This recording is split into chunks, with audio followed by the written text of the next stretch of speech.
We're now live. Yep. Good evening, ladies and gentlemen. Welcome to this meeting of the Eastern Area Planning Committee. My name is Sharon Armour and I'm the Principal Solicitor for Planning and Governance. I'm opening this meeting tonight because we're in quite an unusual situation that the Chair and Vice Chair have sent their apologies. So as a first item of business, we need to vote in a chair for this meeting only. So have I got any nominations for chair? I could nominate myself. I was chairman of Eastern Area Planning a long time ago, so I think you're excluded from being it, Councillor Cotton, because you're the chair of the council. So it cannot be you. Because you might have been, yes, the obvious. Yeah, thank you. I'm happy to propose Councillor Clive Taylor. And is that seconded? Councillor Candace seconds. Okay, and is everyone in agreement? It can just show your hands. Yep, so that's unanimous then. So Councillor Taylor is the chair for this meeting. So if you just bear with him while he comes up to the table.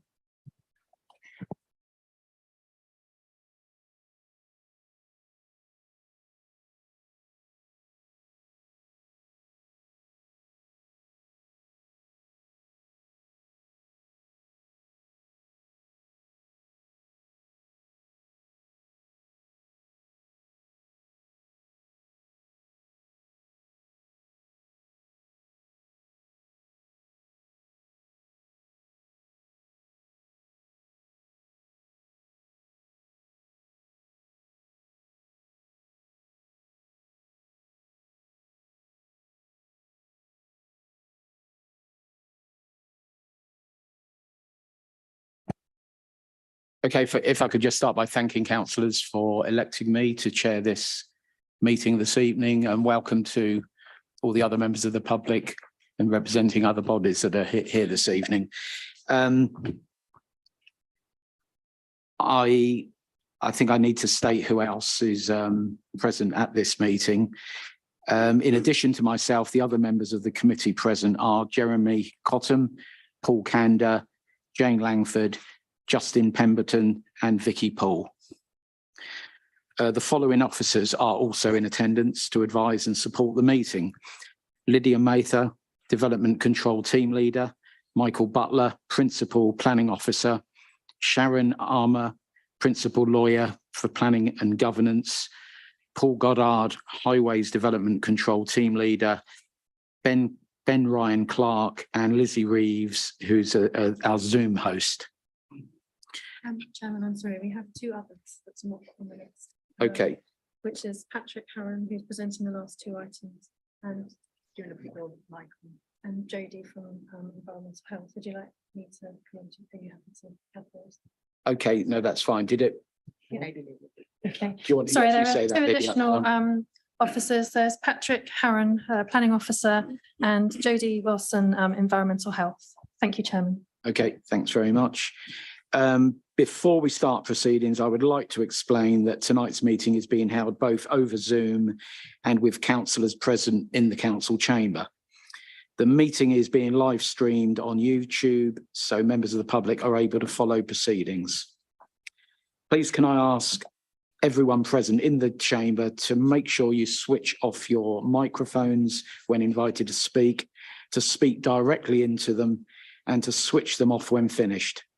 Can I also ask you to make sure that you have your mobile phones switched to silent and have the sound off on your tablets? And I think that really applies to everybody here in the meeting, if you can silence mobile phones.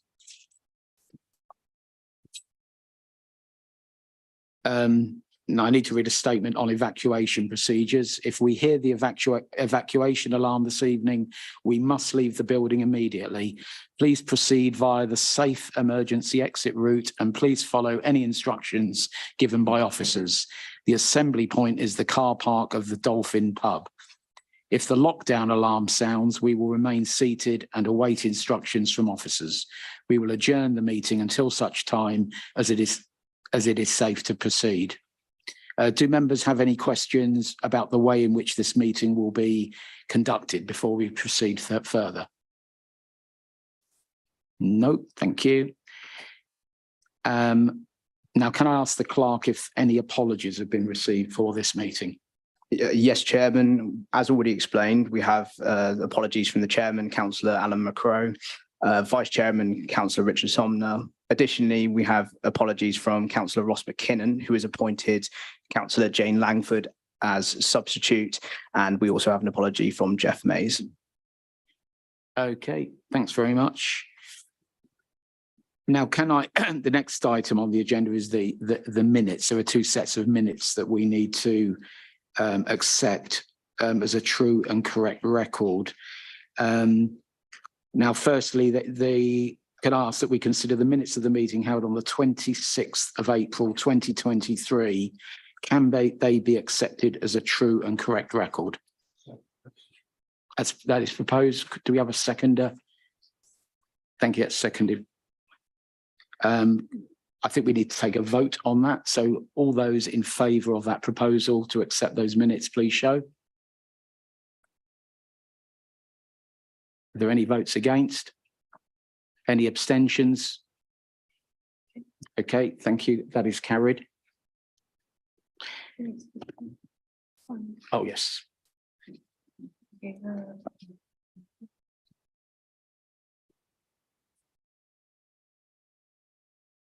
And today's date is the 6th, 5th.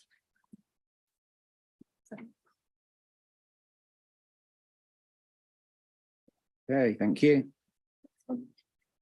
And the next I would ask, declare the minutes of video. Yes, those minutes. The minutes of the 25th. So is it the minutes of the 20th? Yes, I've lost my. Yeah, we're going to consider the minutes of the meeting on the 25th of May 2023. Are they subject to any amendments? Okay. Is there a seconder to accept those minutes? Thank you. Going to take a vote then. Those in favour of accepting the minutes, please show. Any against? Any abstentions? That is unanimous. Thank you. Thank you very much.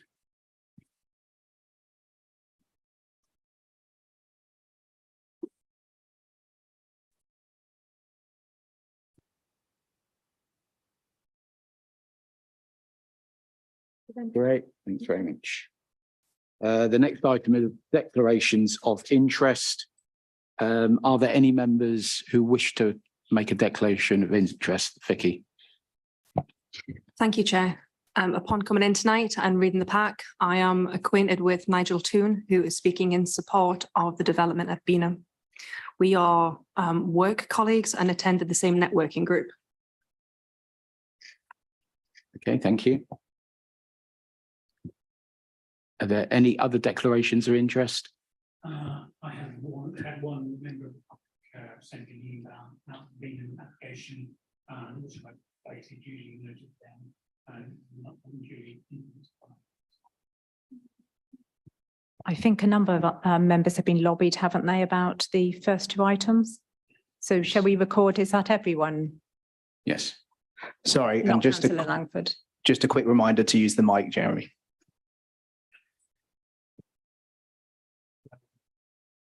Yes, Vicky. Thank you, Chair. I received this document in the post as well, which was sent to me through the residents of Beanham in opposition to the development. Yeah, I think that's what every member seen. I think Councillor Langford, you might have not seen it, but I think the other members were sent that as well. So if we record that as lobbying in the minutes, if that's okay with everyone. Yeah. Okay, does that, we have that completes declarations of interest. Thanks very much. We will move then to consider the first application. That is application number 2300376 for Albury Farm, Beanham. And I'd like to invite Michael Butler to make his presentation. Thank you, Chairman. As I'm sure you probably all know, this is for a full application for the change of use of Albury Farm at Beanham for a flexible events venue, mostly I understand to be weddings, for 120 guests maximum, including the provision of overnight accommodation. and the curtilage listed barn on the site, the whole site, will not be used if it's approved, of course, for more than 28 weddings or major events per year, and they are to be held on Saturdays only. The reason the application comes to committee is because although Councillor Berwick, the ward member, called it in, if officers are recommending approval, in any event, we've received well in excess of 10 objections. Excuse me. So accordingly, it is required to come to committee. The next slide, please. The red line site is the application site. I'm sure you're familiar with it. The site lies outside the settlement boundary of Beanham, and it lies in the North Wessex Downs AO and B. The principal barn is listed by virtue not of its own listing, as it were, but because it's curtilage listed within the main farmhouse listing. A public right-of-way runs to the east of the main access drive in addition. The proposal, as I've mentioned, is for up to 120 guests. There will be parking for up to 70 cars on the site, 60 cars for guests, 10 cars for staff. And again, if the application is approved, I'm not sure if my cursor will work. Yes, it will. There's another slide, we'll come on to it, but there's a proposal for an acoustic fence, which will be 2.5 metres high and 35 metres in length along this area here, which will, if you can find it, that'd be great. Thanks, Lydia. Which will assist in reducing the noise on the development. Don't worry, Lydia. So, in terms of planning application history, it's important for members to take into account the partner application at this committee. I must stress this is a separate application. That's 23-1014 LBC, and we will be considering this later. However, I particularly want to draw your attention to application 147261, which is on the agenda sheet. In terms of procedural matters, because the development lies in the AONB, which is a sensitive area in terms of the EIA regulations of 2017, the council was required to screen the development. As officers under our delegated authority, we have determined that no environmental statement is required with this application. Excuse me.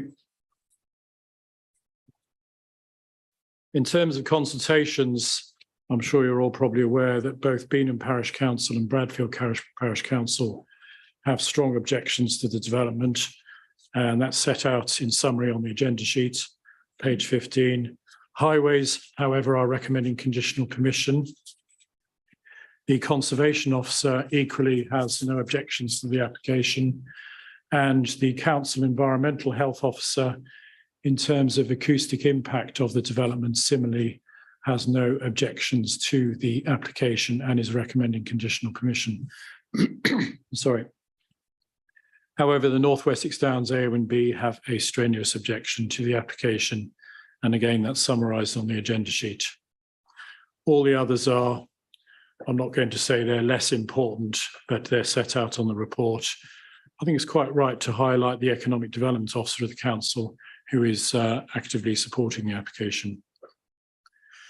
In terms of public representations, I have to say this is quite an unusual application in which we have, or the council's received 54 emails and letters of support, and 69 of which object to the proposal. And on the update sheet, there's a slight addition to that because since the report was written, we've received some additional representations.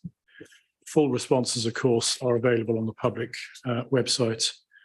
I won't go through all the details because I'm sure everyone's familiar with that. So the principal issues which members need to consider in determining this application is firstly, point 6, policy and visual impact. The officers' arguments, if you like, or debate on that issue is set out in the agenda sheet. I don't propose to go through that in any detail because it's set out in the reports. But the principal policies against which, as case officer, I've assessed the application in conjunction with my colleagues are policies ADPP1 and ADPP5 in the core strategy. And I won't say of course, but for those who wish to look at it, paragraph 176 in the NPPF.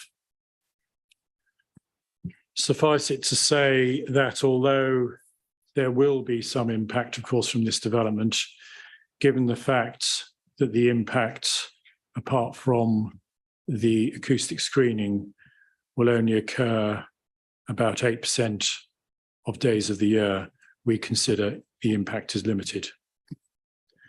In terms of highways, my colleague, Mr. Goddard, I'm sure will answer any technical questions, but essentially, as case officer, I'm taking his advice in that there is an extant permission on the site for what we call a Class E commercial unit B1 use, sorry, Class E use now, which is capable at any time of creating up to over 7,000 vehicle movements a year, which of course is, sorry, I didn't think that was particularly funny, but there we are. Under Class E, for those of you who are not aware, without consent, assuming the personal consent on the B1 use is removed by Section 73, which is quite possible, uses such as retail can be located on the site without permission. In any event, officers have taken that into account, as we are required to do. That is set out in paragraph 7.4. In terms of acoustic issues, that's set out in paragraph 8. The Council's Environmental Health Officer has considered the application in some very considerable detail, and she's here today to answer questions if necessary. She has carefully taken into account policy OVS 6, which is the saved policy in the West Berkshire District Local Plan.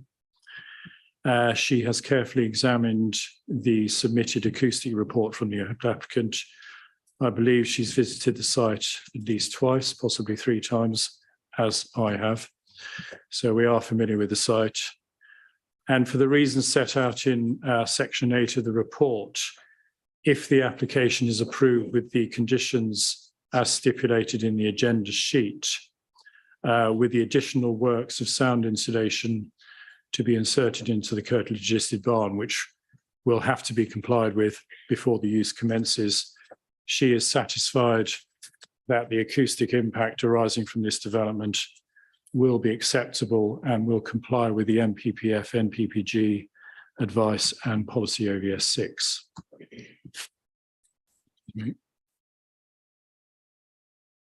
In terms of section 9, heritage, this is a short section because effectively the heritage issues will be considered under the LBC application to be determined later. In terms of biodiversity, this of course is also a very important issue. The applicant has quite rightly, well, it's a necessity of course, to submit an ecological survey. Bats have been found in the barns, and therefore if permission is granted, the local planning authority is required to go through the 3 derogation tests under the Habitats Regulations of 2017 in order to assess that if permission is granted, it meets those tests. Officers have delegated powers to do that, and in our professional assessment, the application, if it is approved, will meet those derogation tests, i.e. if permission is granted, Natural England will then grant a license, I should say, for any impact on the protected species of the bats. So before I come to the conclusion, and I will go through the slides in a minute, I'll just refer to the update sheet. Since the report was written, the council's received 4 additional objection documents, a comment about possible amended conditions, An additional letter of objection relating to the amount of noise which will arise from the application if permitted. A letter of objection from 2 local residents outlining their disappointment with the officer recommendation. And as has been mentioned earlier, a document of objections from Beanham residents sent to committee members, which has been recognised as a lobbying document. But I think it's necessary to note that in the update sheet. Officers have read those documents and are satisfied that no new matters are raised, and therefore the recommendation remains to approve on balance. There are various additional conditions recommended in the update sheet. In addition, there are various matters of clarification which are on the update sheet, and the highways officer set out additional clarification on the vehicle movements because the council has received some criticism of the highways analysis that we have put forward. Suffice it to say, the highways officer is satisfied that over the 28 days per year this application equates to, it will be just under 4,000 vehicle movements, which is lower than the 7,000 vehicle movement trips I mentioned earlier. So in terms of the updated recommendation, it's quite important, and this is mentioned on the site visit, there should be a link of the accommodation on site to the wedding venue use, and that's set out in the update sheet. And we consider that condition 3 should be amended regarding the restrictions on use.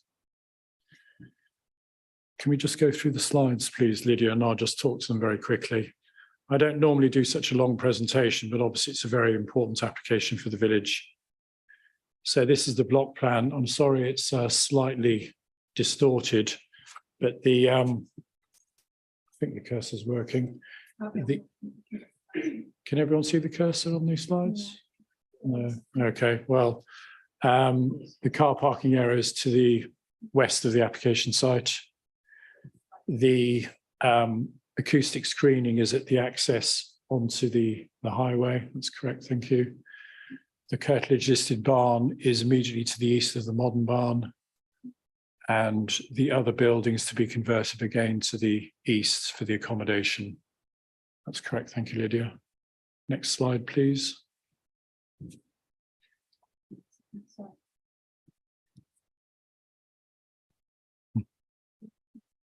Yeah, these are the modern barn existing elevations, just for clarity, for those who perhaps aren't familiar with the site.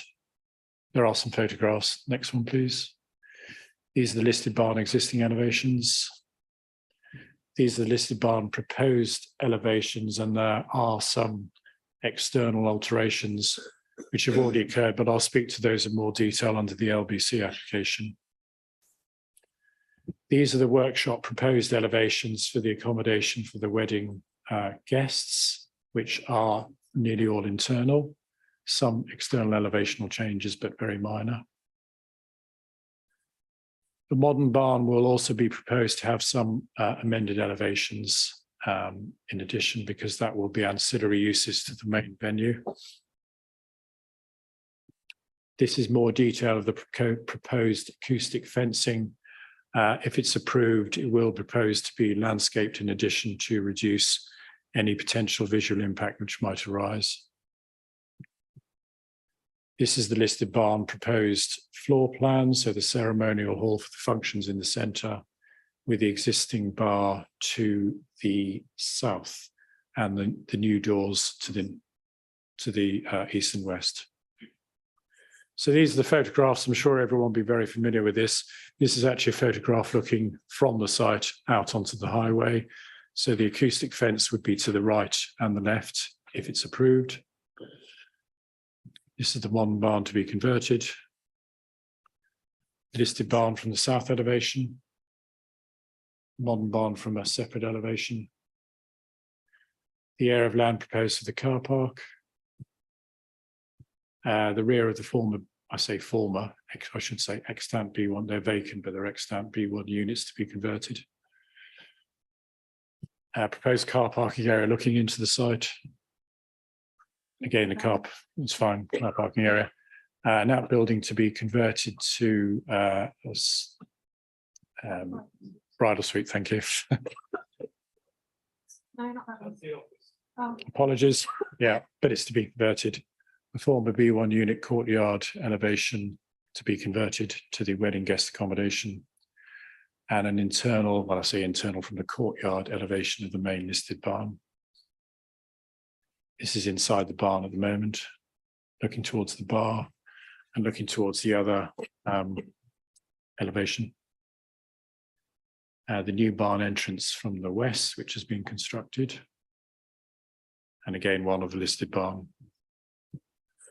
And this is more internal views from the farmhouse. Sorry, this is the forge to be converted to the bridal suite. These are internal of the vacant B1 units. The same again. And finally, a view of the existing highway the existing access drive from the highway. And a view looking east from the access point.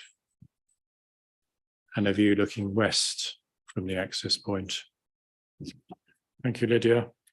So finally, Mr. Chairman, officer's recommendation, and I stress it is a balanced recommendation in this case, but we are certainly recommending approval with conditions on the basis of the information submitted with the application. Thank you, Chairman. Okay, thank you, Michael. I'd like to ask now if Paul Goddard would like to make any comments in relation to the application. Thank you, Chairman. Good evening. I think that would be useful. There are many new members around the meeting. Pleased to meet you. Sorry, Chairman, can you speak a bit into- I certainly could. All right, if I've sat that side before. Yes, I know it does. I think what might be useful is, because there are many new faces, is to consider how the local highway authority considers proposals in locations such as this. In locations that are unsustainable in transport terms, meaning that predominantly the mode of travel to and from the site is by motor vehicle. Obviously, encouraging development such as that in locations such as this is contrary to national and local policies that seek to restrict climate change. It is also contrary to this council's aim of being carbon neutral by 2030, and is contrary to the climate change emergency that this council declared in 2019. If traffic is increased sufficiently in any location such as this, the local highway authority automatically recommends refusal of all such planning applications for those reasons. In this case, there is also an added reason that the sight lines, when leaving the site to the left, are substandard and poor due to the provision of a fence that belongs to a neighbouring property. Therefore, in determining this planning application, the key issue is whether there is an increase or a decrease in traffic when considering the existing potential uses of the site. The advice that I must give you tonight is that there is a decrease over the year. I would like everybody, to explain this further, I'd like everybody to turn to the bottom of page 1 in the update report, that's the smaller report, where I'm giving further clarification to paragraphs 7.2 and 7.3 that are in the main report, which shows the calculations on the potential existing traffic movements of the site and that of the proposal. As the planning officer, Michael Butler, has mentioned, the use of the site is Class E. I am well aware that for many years, this site was used by a small light industrial unit that had at best 1 or 2 people working within. I understand the building is now vacant. It does not mean that any future tenants would have what is a very low level of traffic density, that there'd be further tenants like that. What we also need to consider is that since September 2020, the central government changed the planning use class system and introduced Class E. The previous use was Class B1C. It has been merged with a whole number of uses, which are summarised at the top of page 2 of 2. I'm not going to read them all out, but there is a whole plethora of uses that could now take place in that building under planning law, and they wouldn't need planning permission to do so. Therefore, we must consider that those uses could take place in there at any time, and we must take account of the potential traffic movements associated with those uses. The applicant's highway consultants have used the Trip Rate Information Computer System, or TRICS. It's a database covering Ireland and the United Kingdom of many different land uses, including the uses described above. What the highway consultants have done, which I think is quite reasonable, instead of focusing on those particular uses, they've searched the database for farm diversification data. And what TRICS does is it filters out all the sites like in the town centre and filters sites that in similar locations such as this. It's a reasonable tool, but in the end, it's up to judgment. And the projection that TRICS has come up with is that the existing building, which actually is about the size of this room, with many commercial uses, could generate about 14 to 15 vehicle movements in and out per day, equating to 29 vehicle movements per day. Then, of course, over 5 days a week, 50 weeks a year, this equates to 7,250 vehicle movements that could potentially be generated by that building with those uses in Class E. I must consider those uses in Class E because as advised by the planning officer, and I'd advise the committee to do so as well. So with that number in mind, we now need to move on to the proposed uses. The proposed use before you tonight is for a wedding venue of up to 28 days per year. We've considered 28 days per year, even though that may be less. We've also considered that the building, which has a maximum capacity of 120 guests, will have 120 guests on every occasion. Of course, this is unlikely to happen, but what we're giving you here is a worst case scenario. We have assumed that on average, there will be 2.5 guests per car. Now, we've all go to weddings. I think that's a reasonable assumption. So if we have 120 guests, 2.45 guests per car, that equates to 48 vehicle movements in and out for 28 days a year. It is then considered that there would be a further 22 vehicle movements in and out. That would include staff and perhaps guests, perhaps coming and going during the day.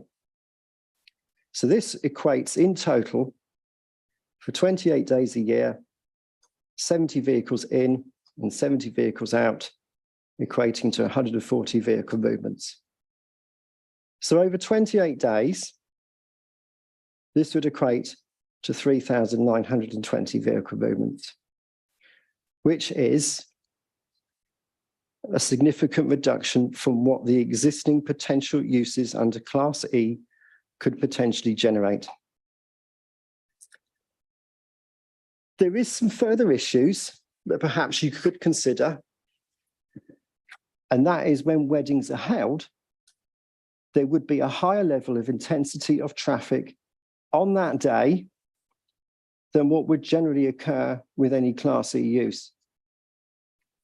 However, while the roads surrounding the site are rural in nature and are narrow in places, with limited footway infrastructure, etc., they are relatively lightly trafficked. And it is only for 28 days per year. And I would point members to paragraph 111 of the National Planning Policy Framework that states development should only be prevented or refused on highway grounds if there would be an unacceptable impact on highway safety that would be severe. And they mean it. Therefore, my advice to this committee is that we should not refuse this planning application on traffic grounds. And because there is a reduction over the course of the year, as I've explained, it is therefore difficult to refuse this planning application due to the limited sight lines, owing to less vehicles using that access over the course of the year. Other matters, the site layout with regards to the level of car parking and all other aspects internally with the site are acceptable. And therefore, for all those reasons, after careful consideration, the local highway authority recommends no objection to this proposal. Thank you, Chairman.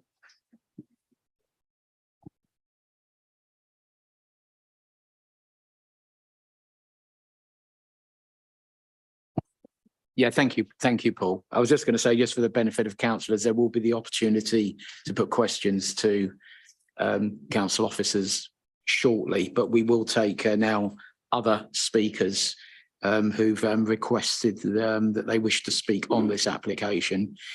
So I think just before we start that, I just want to state that the following people that are going to speak, be they objectors, supporters, or indeed from parish councils, will have 5 minutes to make a presentation. And the way this will work is that after 4 minutes, I will give you notice, unless you ask me not to do that. If you specifically ask me not to do that, I won't. And then with 10 seconds to go, I will say the words "in conclusion," and I will ask you to stop. So I've got a list of people who wish to speak. The first of those, and I apologise actually if I pronounce some of these names incorrectly, but the first is Dieter Henk from Beanham Parish Council. Would you like to, and if you, are we ready to time this? Yeah. You tell us when you're ready to start. Okay. So, can you hear me? Yeah. Okay. Thank you, Mr. Chairman. I'm here to represent the views of Beanham Parish Council. Beanham Parish Council supports local business and welcomes any increase in local employment in the village. However, developments within Beanham need to harmonise with the countryside and other villages such as Bradfield, who have also objected to this application, and not to cause disruption to its residents. We would welcome a sustainable alternative use for Aubrey Farm that would generate permanent employment. We want Beanham to thrive. We have carefully considered the options, read the emails, and listened to the many residents attending our council meetings. We have decided to strongly object to this application on the basis of: 1, intrusive noise and loss of tranquility to residents; 2, unacceptable number of vehicles on our road and late night traffic noise; and 3, invasive impact on our environment within an area of outstanding natural beauty. If this application is approved, we can expect at least 70 more vehicles, both cars and commercial, arriving in the village each Saturday. Saturdays are special in Beanham. They are particularly peaceful.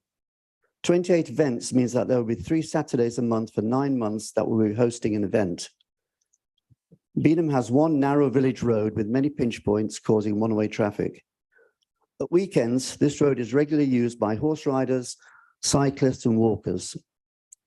Of course, more traffic would make it more dangerous for users of the AONB. Also, I doubt residents would appreciate being woken by late night taxis and cars leaving the venue. The nearest cottage to this wedding venue is only 150 meters away, and about 50 more houses are between 150 and 300 meters away. Please consider that. Would anyone here like to live 150 meters away from a wedding venue?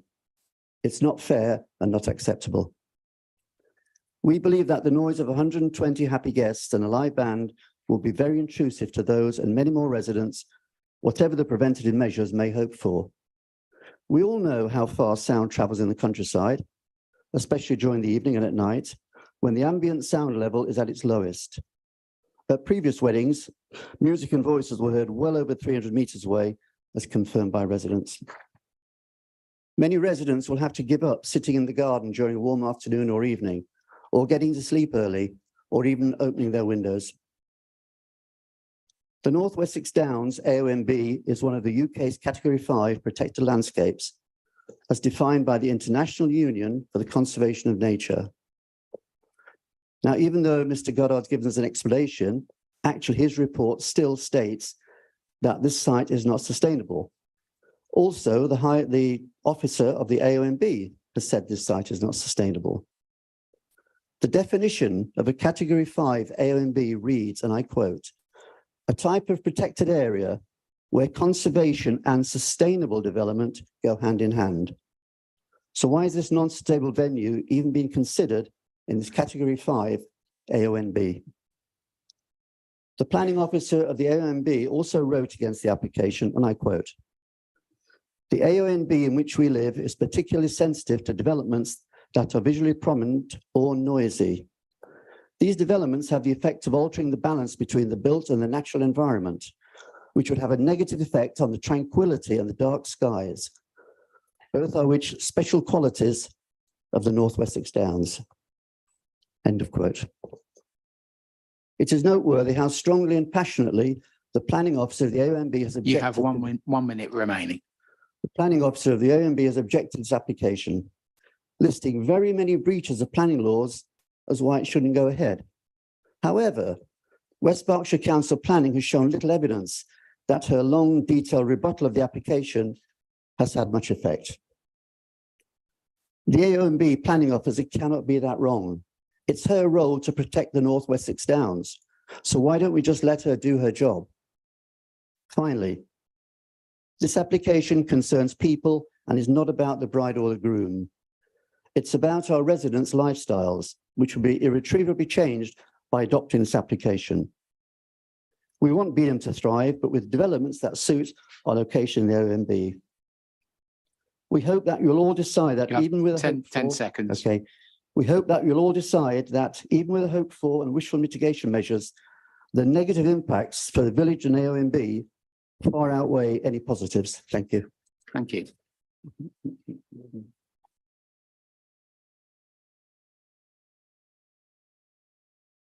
Now, could I ask, addressing this to councillors, do you have any questions that you would like to ask the representative from Beanham Parish Council? No, thank you. No? Okay, thank you very much. No. Okay. Do you know how many times weekends at Beanham school events per annum? I don't, but a councillor who represents the school might help. 2 or maybe 3 per year. Yeah. Mhm. Okay, thank you. Okay, thank you very much. Can I just check there's any other questions? No, okay, thank you.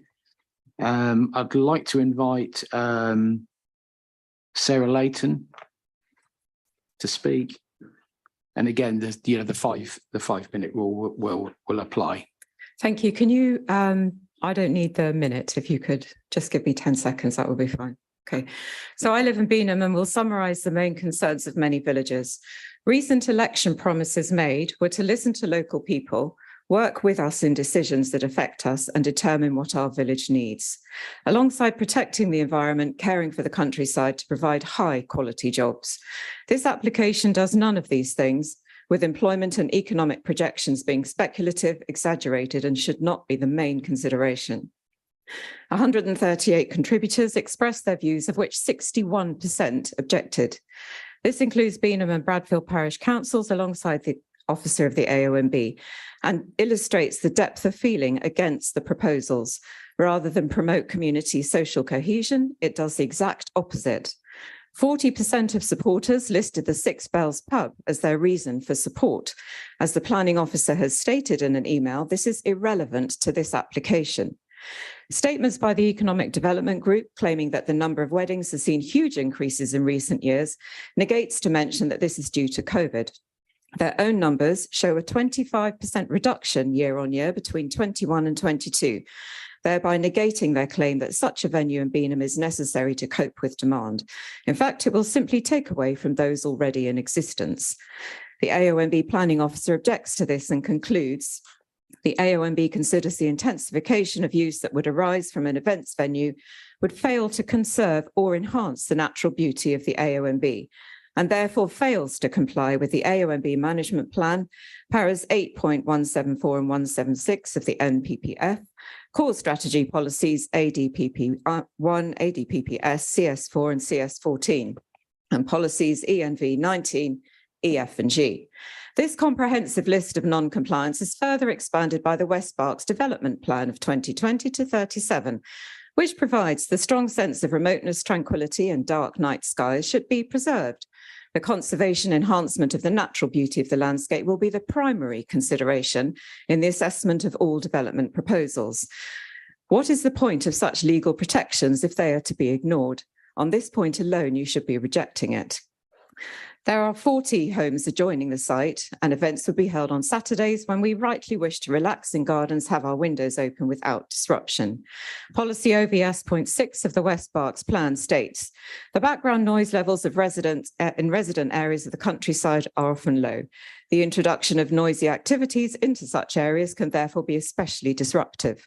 The council will pay particular attention to any likely increase in ambient noise levels when considering planning applications.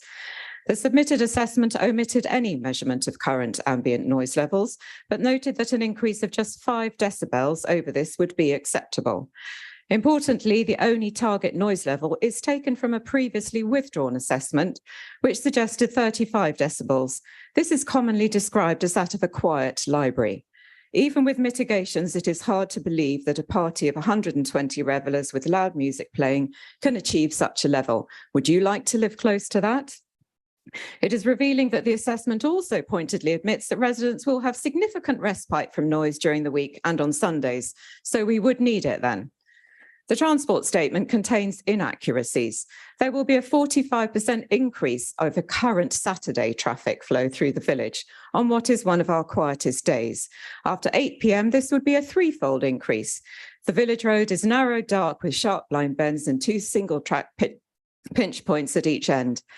And the highways officer has expressed concerns about the sight lines at the entrance to the site where visibility and the width of the road is reduced by parked cars.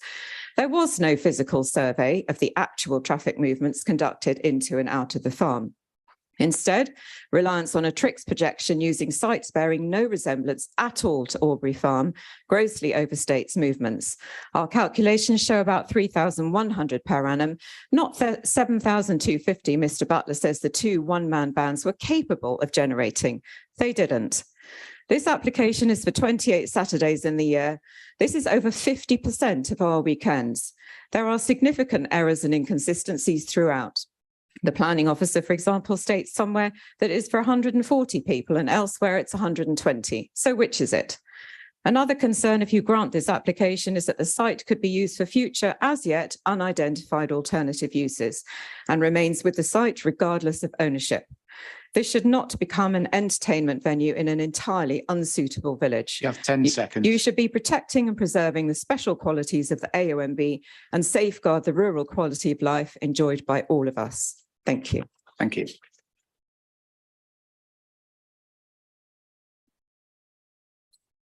If you just stay there for the moment, Sarah, just in case there are any, again, I'd invite councillors. Do you have any questions at all for Sarah? No, thank you very much. And next, I would like to invite a supporter of the application, Nigel Toon.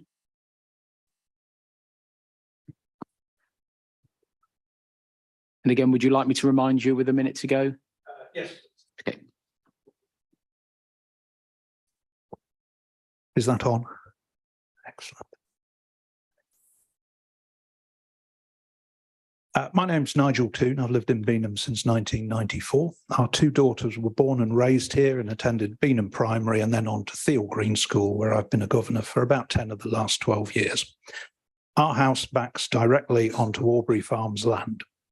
My other half, Claire, and I are active members of the village community. We've helped run open days and seminars for the local Wolf Trust, helped acquire 27 acres of woodland for community use, and have raised funds for the school, church, village hall, WI and others over a number of years.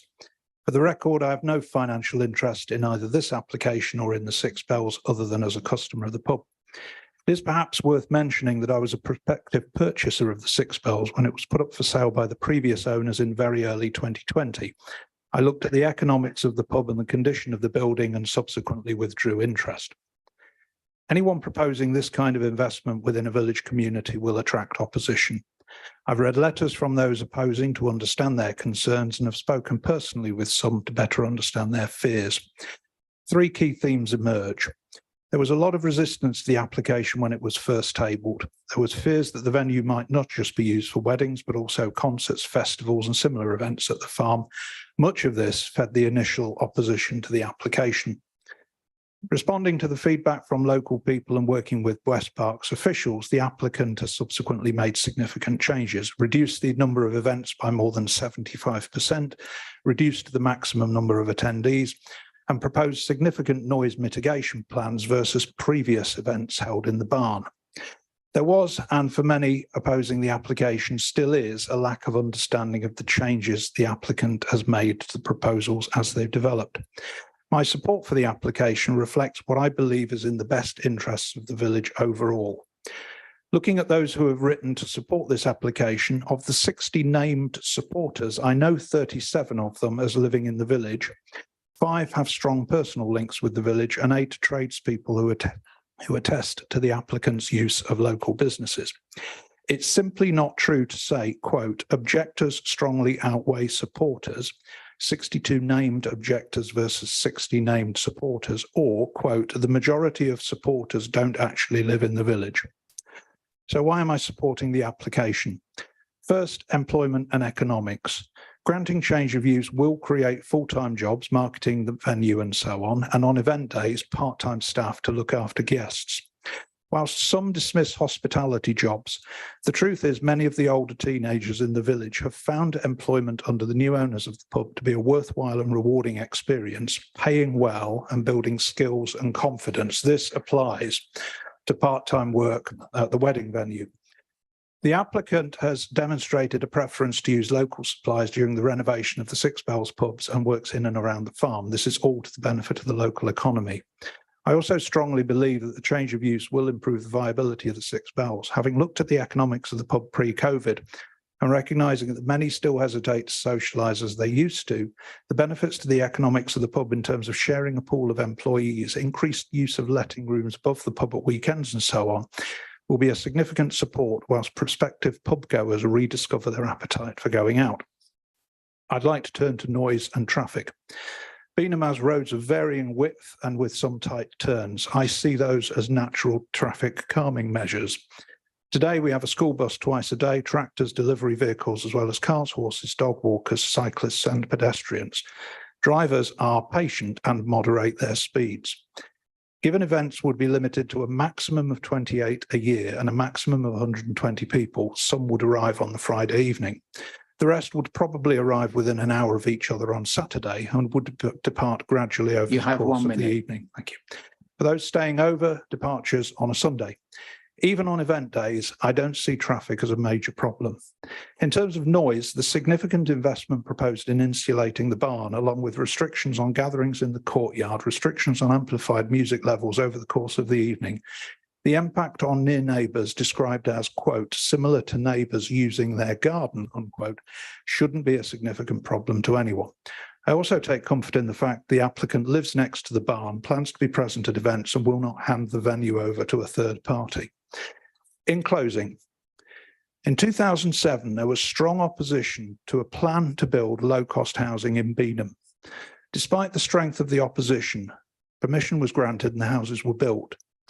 Those opposing those houses didn't see their worst fears realised, and I think most in the village now see the benefits of what was at the time seen as a divisive application.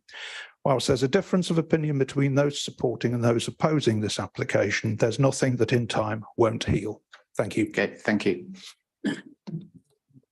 What do you say, comedy? Yeah. That's brilliant. Thank you very much. Thank you, Edgar. Okay, could I just ask councillors if there are any questions at this stage at all? No? Vic. Nigel, what you mentioned about the flow of traffic at the weekend. So clearly you've done a bit of work on this. I was wondering what current traffic comes into and out of the village to service the pubs that are there in Beenham? I'm sorry, Vicky, repeat the end of that question again, would you? How many vehicles come in and out of the village at the weekend to visit the pubs? Oh, not enough would be my simple answer, but I don't know. No, that's okay. I can do that research. Thank you, Nigel. Jane? Yes, you mentioned that the person who runs the fund will. Sorry to interrupt, Jane. Do you mind just telling? You're quite right. Sorry. You mentioned that the person who runs the pub is also going to run the events and will attend the events. Am I correct? The applicant is the co-owner of the Six Bells pub. Yeah, and he will attend all of the events. That's my understanding from the commitments he's made publicly and the direct conversations I've had with him over time. Okay, that sounds good to me. However, supposing he sells the business? Well, I can't answer that question other than to make the comment that I understand that any planning permission that's granted will have a set of conditions associated to it, which would then be binding on the property. But it won't include who attends the events, will it? Am I correct? I can't answer that. Yeah, this is probably not a question for the supporter. Yeah. Okay, thank you. I'm not saying I won't, I can't. So. Can I just check, are there any other questions at all at this stage? Okay, thanks. Thank you very much. Thank you. Okay, we now have representatives for the applicant, or I think perhaps the applicant himself, and I've got down here that Nigel Hopes and Rosie Palin. It'll just be me. It'll just be you. Okay. Would you like me to let you know when you? No, I think I'm fine on the minute. Thank you very much. Thank you. Good evening, ladies and gentlemen. Mr. Chairman, my name is Nigel Hopes, the applicant and owner of Aubrey Farm and joint owner of the Six Bells pub. As you've heard, the proposal relates to the change of use of the site to a flexible events venue for no more than 28 days a year. During this process, we have worked closely with key parties to identify matters of concern. We have sought to ensure that the proposals are in keeping with the character of the area, whilst at the same time resolving all technical matters. This has resulted in a positive recommending by the planning officer, demonstrating that the proposal is policy compliant.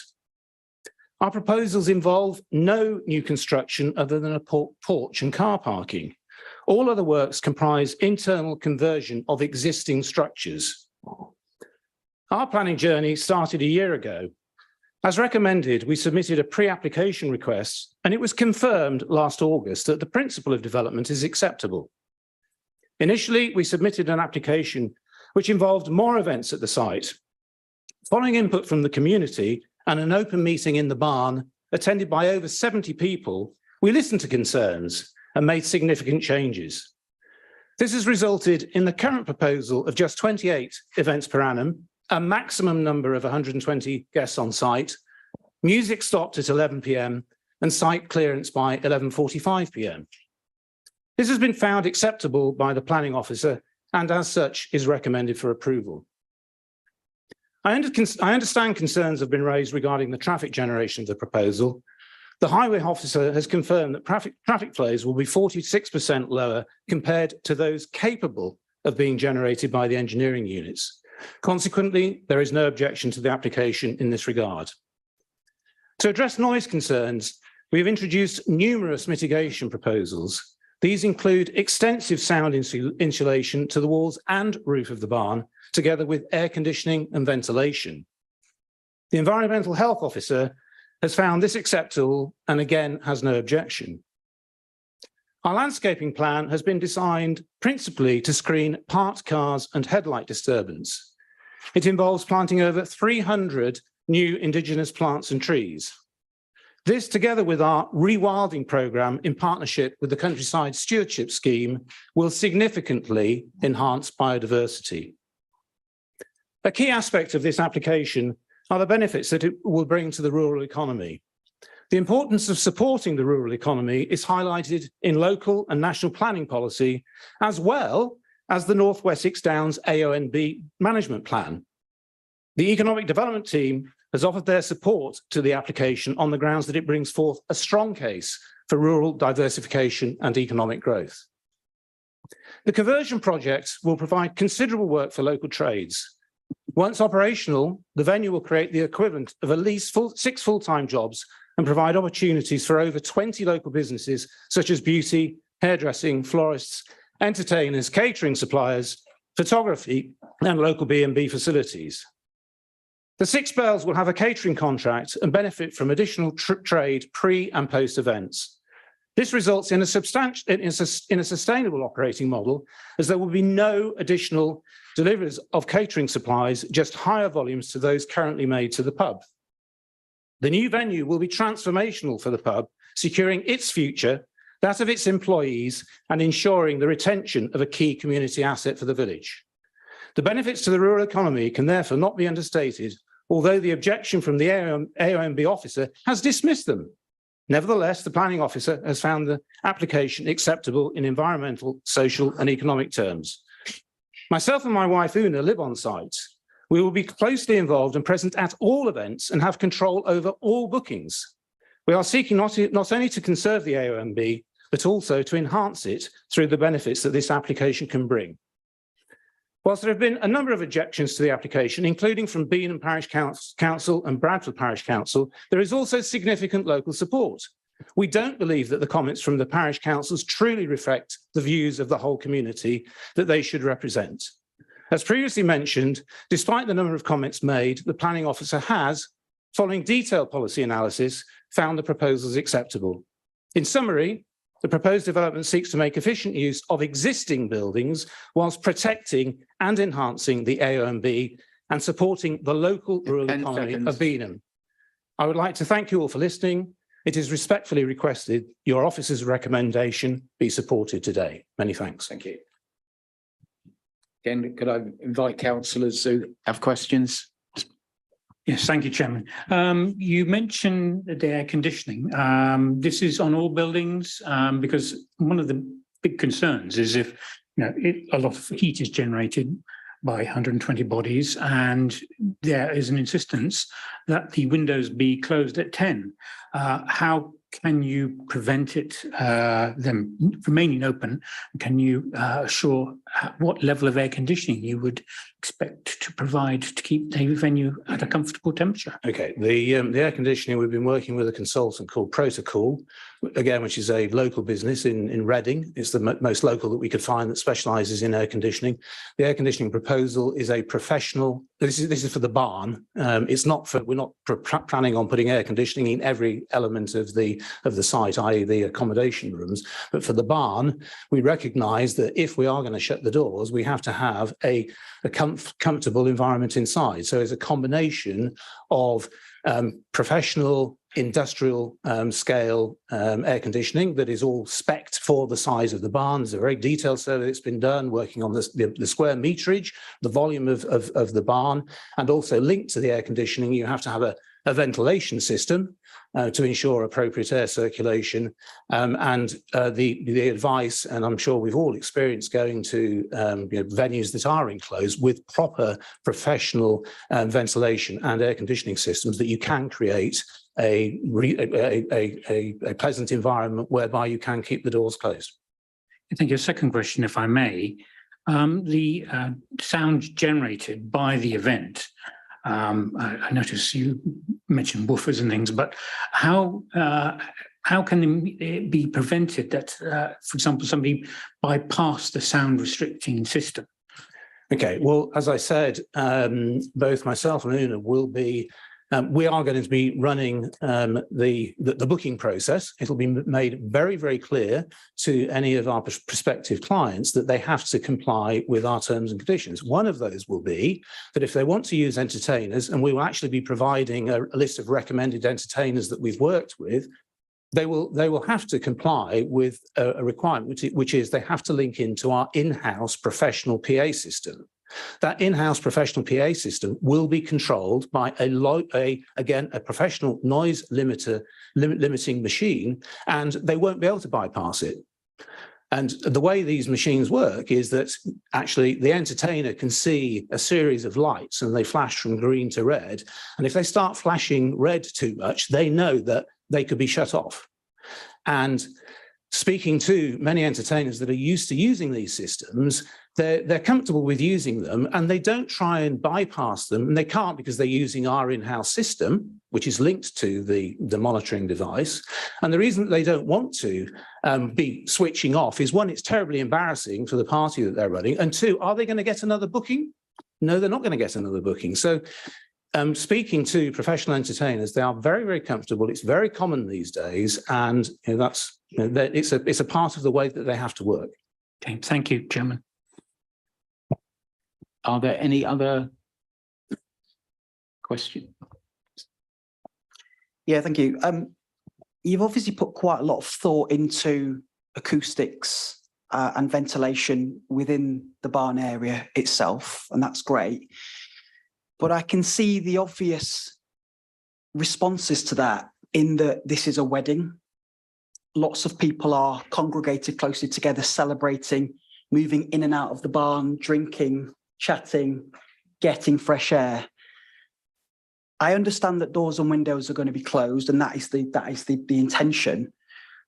In terms of policing that, what would be your comments, obviously, to those objections and how that would actually work in practice? We do have a detailed noise management plan that's part of the documentation that we've submitted.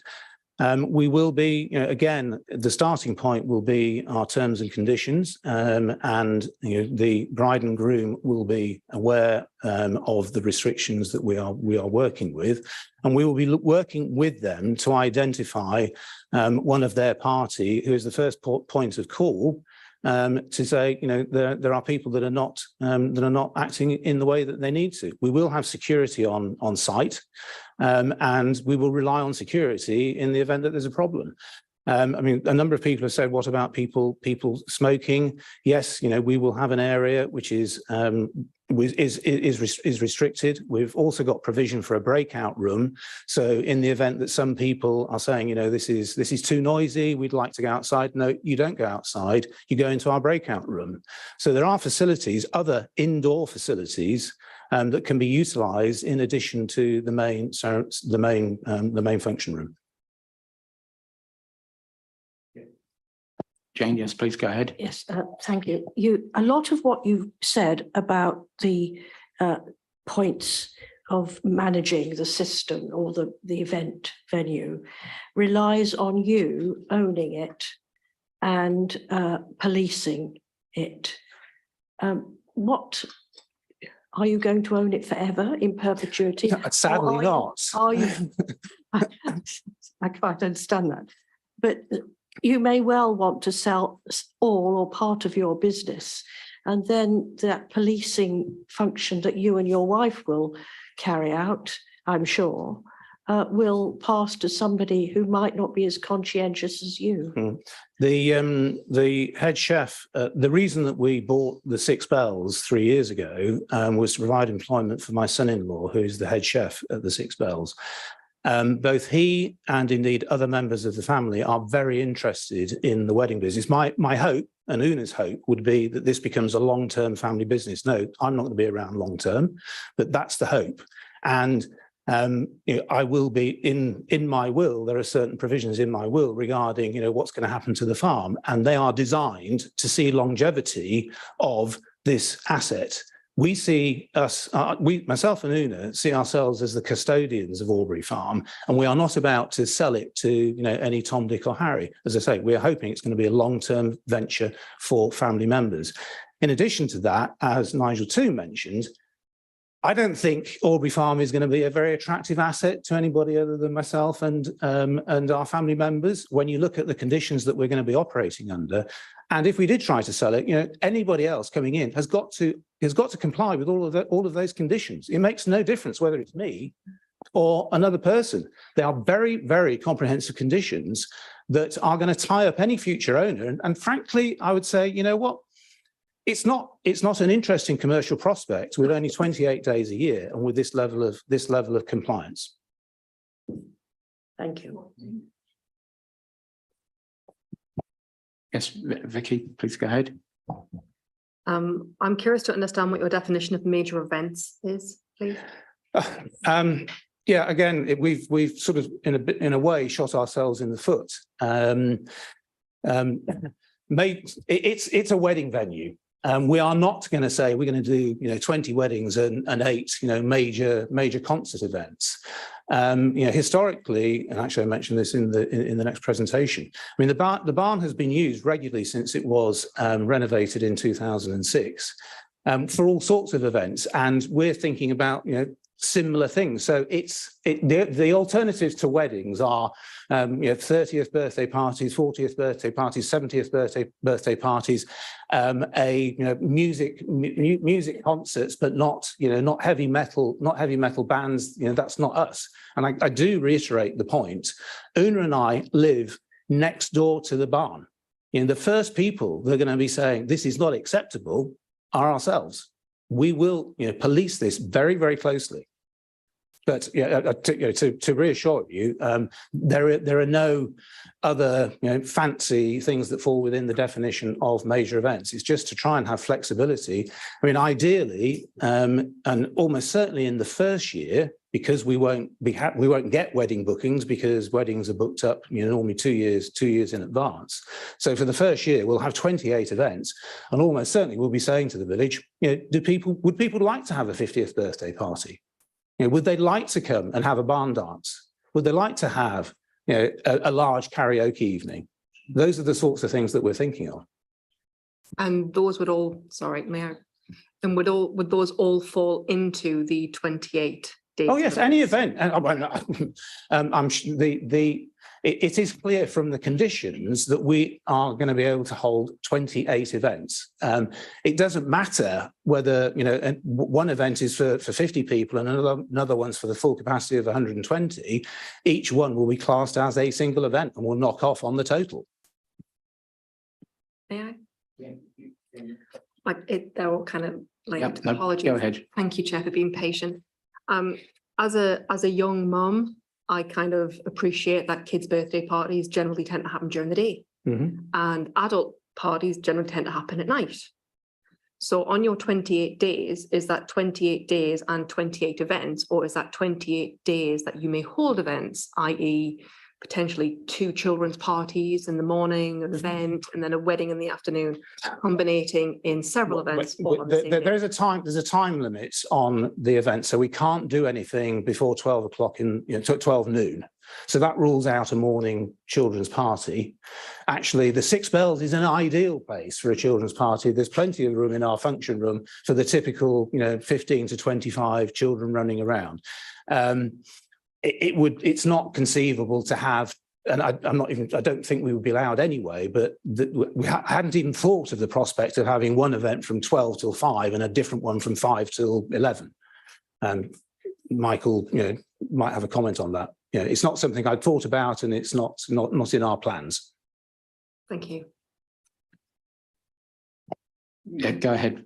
Thank you, Chair. And I just had a quick look on Google Maps. I was hoping to visit Beanham at the weekend for a quick drive through and was unable. I noticed there's not a lot of car parking in the village, and it generally seems to be one through road. The car park that you're hoping to install for your wedding guests, are there any other additional uses for said car park, as in benefit, would it be accessible and usable by the pub on non-event days, or is it purely for the barn and for your events? Under this application, it is purely for the use of events.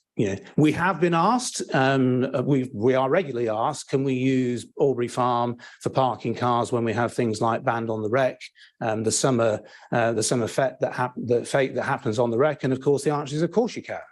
I stipulate I'd like you to park on hard standing, and ideally can you have a car park monitor to make sure that people do park on hard standing as opposed to parking on the fields.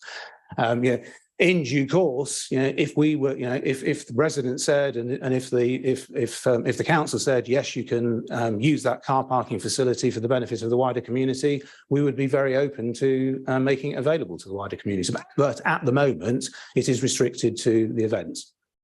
Thank you. I'm complete. Thank you, Chair. Thank you. Can I just check? Please go ahead. Just one question. In terms of the 28 events, are they a particular set of 28 Saturdays, or is it any time throughout the year? It could be any time throughout the year. Right, thank you. Does that complete the questions at this stage? I think it does. Okay, thanks very much. Thank you. Thank you.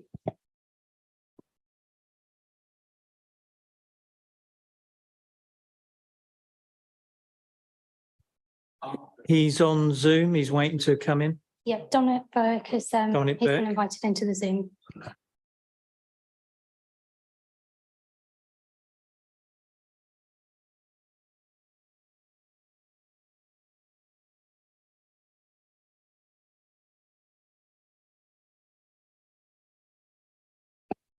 Hello, Dominic. Can you hear us? Yes, I can hear you. Thank you. Okay, Dominic, have you been following the meeting so far? Yes, I have. Thank you. I've seen the whole thing. Okay, so as you know, you have 5 minutes to speak. Thank you, Chairman. I won't take up that much time. Good evening to you, Chairman, members and officers. And first of all, my apologies for me not being in the chamber this evening. Unavoidable events have kept me home. I'm sorry about that. Members, I'm sure that you have seen this evening that this is an extremely contentious application that has split the close-knit community in the village of Beanham. I'm sorry to see that. I've been approached by both objectors and supporters, which is perfectly reasonable in my capacity as their ward member. And I've heard their reasoned arguments as you have this evening, much of which has been represented well in Mr. Butler's report. Thank you for that, Michael. I called this application in because I wanted to be sure that the objectors were given a strong voice in the decision made by members, who I know will carefully consider the balance between preserving the peace and tranquility that Beanham residents enjoy and bringing economic opportunity to the wider community. Members, you will have spent a lot of time and effort to review the substantial reports and other material before you. Objectors have pointed out to me many flaws and errors in the analyses, and I urge you to seek clarification from your witnesses this evening and only make your decision when you are absolutely certain of the soundness of their analysis. In the event that you decide in favour, I trust you will also approve the recommended conditions, which will be essential to ameliorating and limiting the adverse impact on residents. And finally, I'd like to remind you of the importance of the decisions you make, if that's not too presumptuous, the importance of the decisions you make in your capacity as members of EAPC, and that in this case, you have the opportunity to help bring together a divided community. Thank you. Thank you, Dominic. Again, I'd invite councillors present. Do you have any questions to ask the ward councillor? No. No, thanks very much, Dominic. Thank you.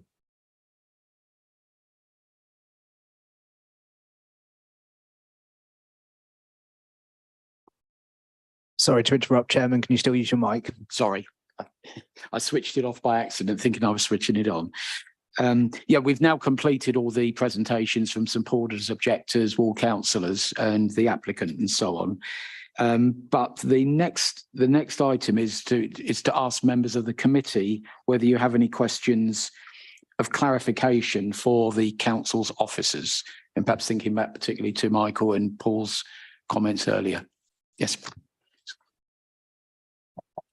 Yes, obviously there have been a lot of issues raised by the objectors, which I think I would ask if our officers can respond in kind, please. I was going to say, Michael, it might be useful you talking about personal permissions, because there's been a lot of questions about that. Yeah, thanks, Sharon. I was going to do that. I'll talk about that first. In planning legislation advice, it's extremely rare, probably less than 1%, where planning authorities grant personal permissions. And there is no doubt in my mind in recommending this application to the committee that there should not be personal permission.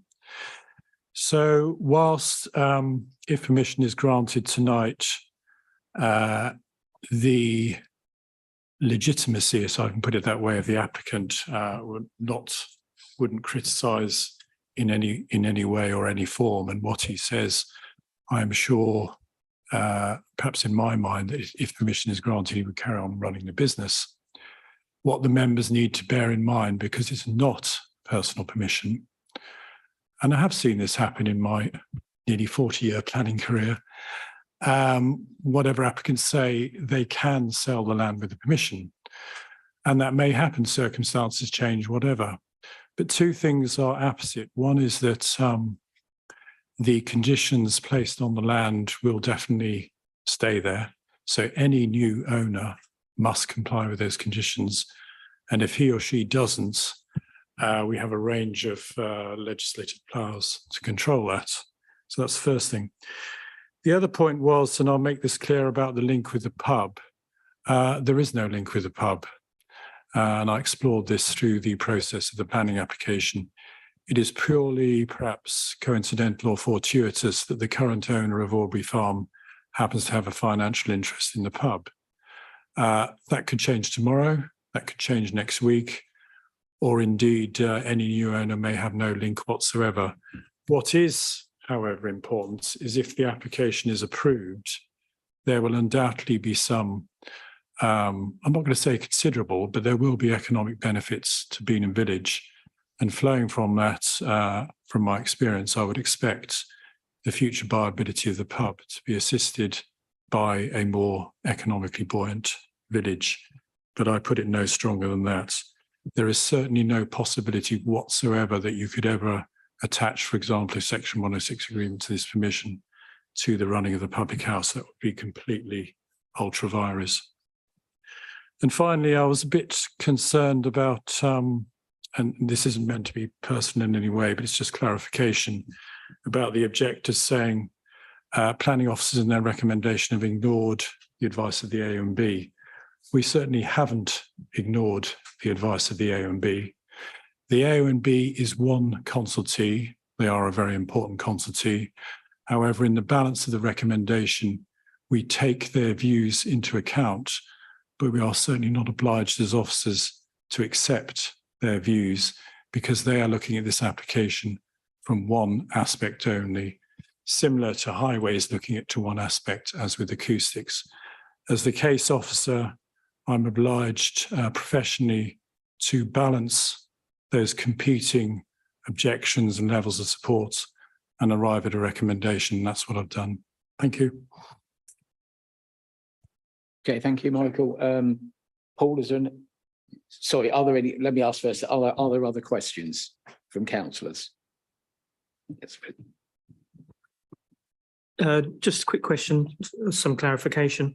How long would it be before further application could be made for changes to either the quantities of events, etc.? Legally, once permission is granted, then technically it can be made, one can be made next week legally, and we would be obliged to determine it. I'm not going to say anything prejudicial on how we would determine it, but legally, if an application is capable of registration, we would have to be obliged to look at it next week. Jane, yep. Yes. How does the 28 days get policed and who does that?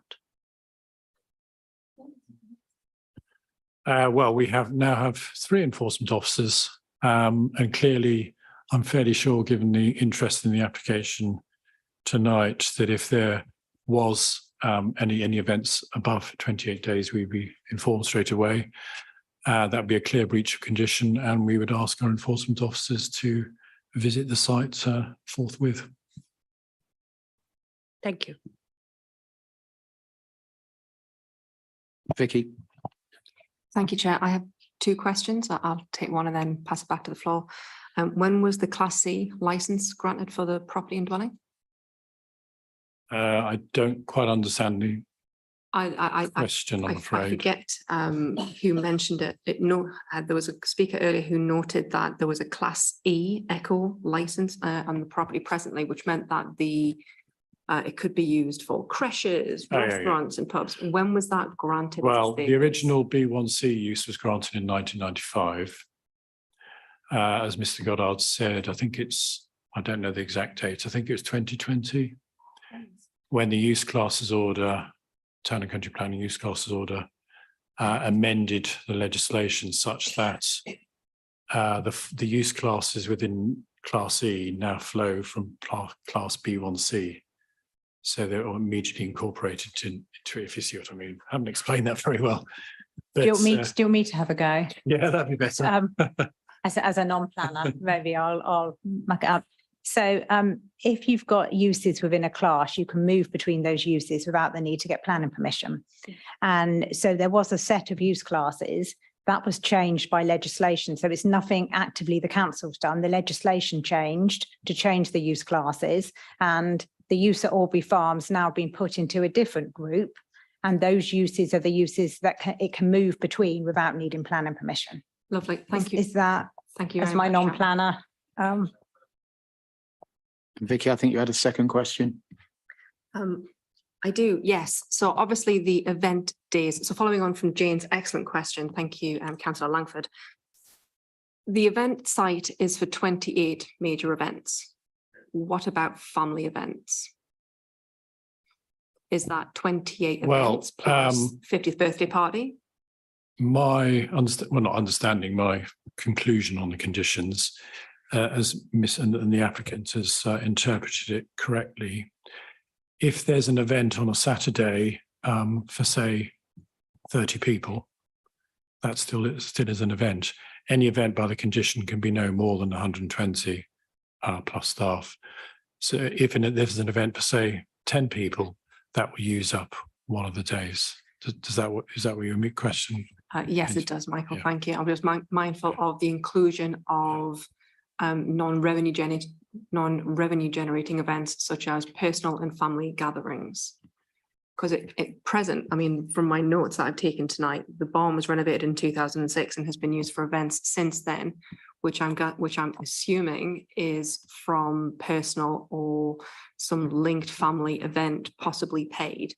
And moving into this new arena where the barn is a wedding venue or major events venue, is that 28 events in total, or is that 28 commercial events plus personal access or personal rights of use for that property and that space? I might have to resort to my seniors on that, but my understanding is they relate to commercial events only, and that's a fair question. I'll seek advice from my seniors on that. Thank you. I'm complete. No, I'm advised that you can't. I'm sorry. Jane. I'm sure I will be corrected by Sharon on my question, but my understanding, limited though it is, of the human rights law is that we are all entitled to, and I quote, the quiet enjoyment of our property. Has that human right issue been taken into consideration with this planning application? So you're right on that section, but I can't confirm what analysis has been done. That'll be up to the planning officers to advise Yeah. you where. Do you want me to answer that?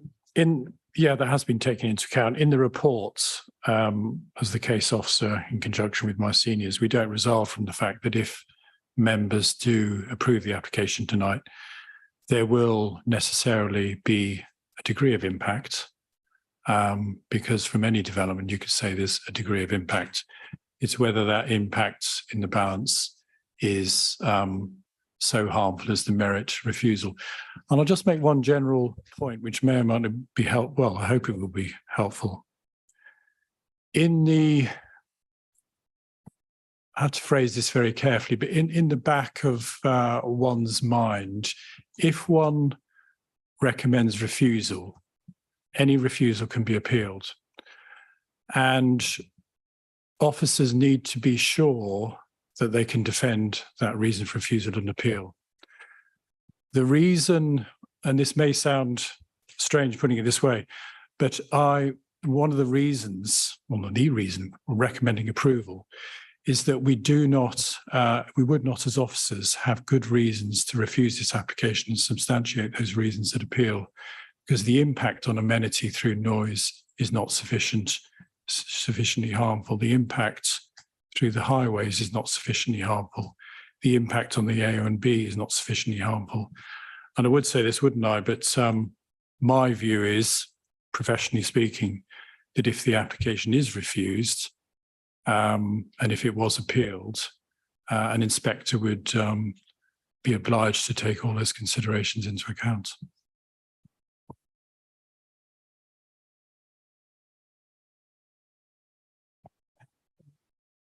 No, sorry, okay. Just following on from Councillor Paul's question on the Class E, are there any time limits in terms of the usage for Class E? I don't understand the question, I'm sorry. Well, so for instance, if Class E is de facto granted already anyway because of the move and in the changes of legislation, are they only allowed to use it for those purposes for between 9 and 5 in a day, or is it 24/7? That's a good question. No, they're not, because they're not restricted by this new permission. They're only restricted by the conditions on the original permission. So then on that, I'd have to check. I don't think there are any time restrictions at all. So I guess the inference being is that if this isn't granted, they may well, as a business, defer to using it for Class C and renting out to somebody else who could use it any time of the day. The owner could tomorrow say, let out the units for a daycare centre or something if he wishes to. And there would be no restrictions because it relates back to the original permission. Okay, thank you. Yes. Sorry, I just wanted to come back about the question about the events and family and commercial. So the applications for a flexible wedding events venue, so they would be considered commercial. Obviously, as the applicant lives on site, they're entitled to use the dwelling and their residential land for residential purposes. So they may well have family gatherings separate to the commercial business. I would perhaps direct members to consider condition 3, which has restriction on use, as to whether you feel that adequately conditions the use in terms of details of the events being held. Thank you. Yes, please. I mean, just one final question about the noise attenuation fencing. Can I just have a bit of clarification as to where and how effective or how it is designed to be effective for the site? Whereabouts is it, please? So the acoustic fencing is located along the entrance route, and its sole purpose is to protect from noise from the vehicles that are coming in and out of the venue. Okay, thank you. Yes, Councillor Jane. Thank you, Mr. Chairman. I'm sorry to be dull here, but could somebody please remind me what Class E, what the categories within Class E are? I seem to have forgotten. It's on the update sheet, but just to remind you, it's retail of goods, retail of food and drink, including consumption on the premises, financial and professional services, commercial or business uses, medical or health services, creche, day nursery or day centre uses, plus B1C. Plus B1C, which is light industrial. Are there any other questions? Sorry, you had, no. Sharon, you asked a question initially, which I think you were directing at both Michael and Paul, and I haven't asked. Your very first question. No, it was just for Mr. Butler.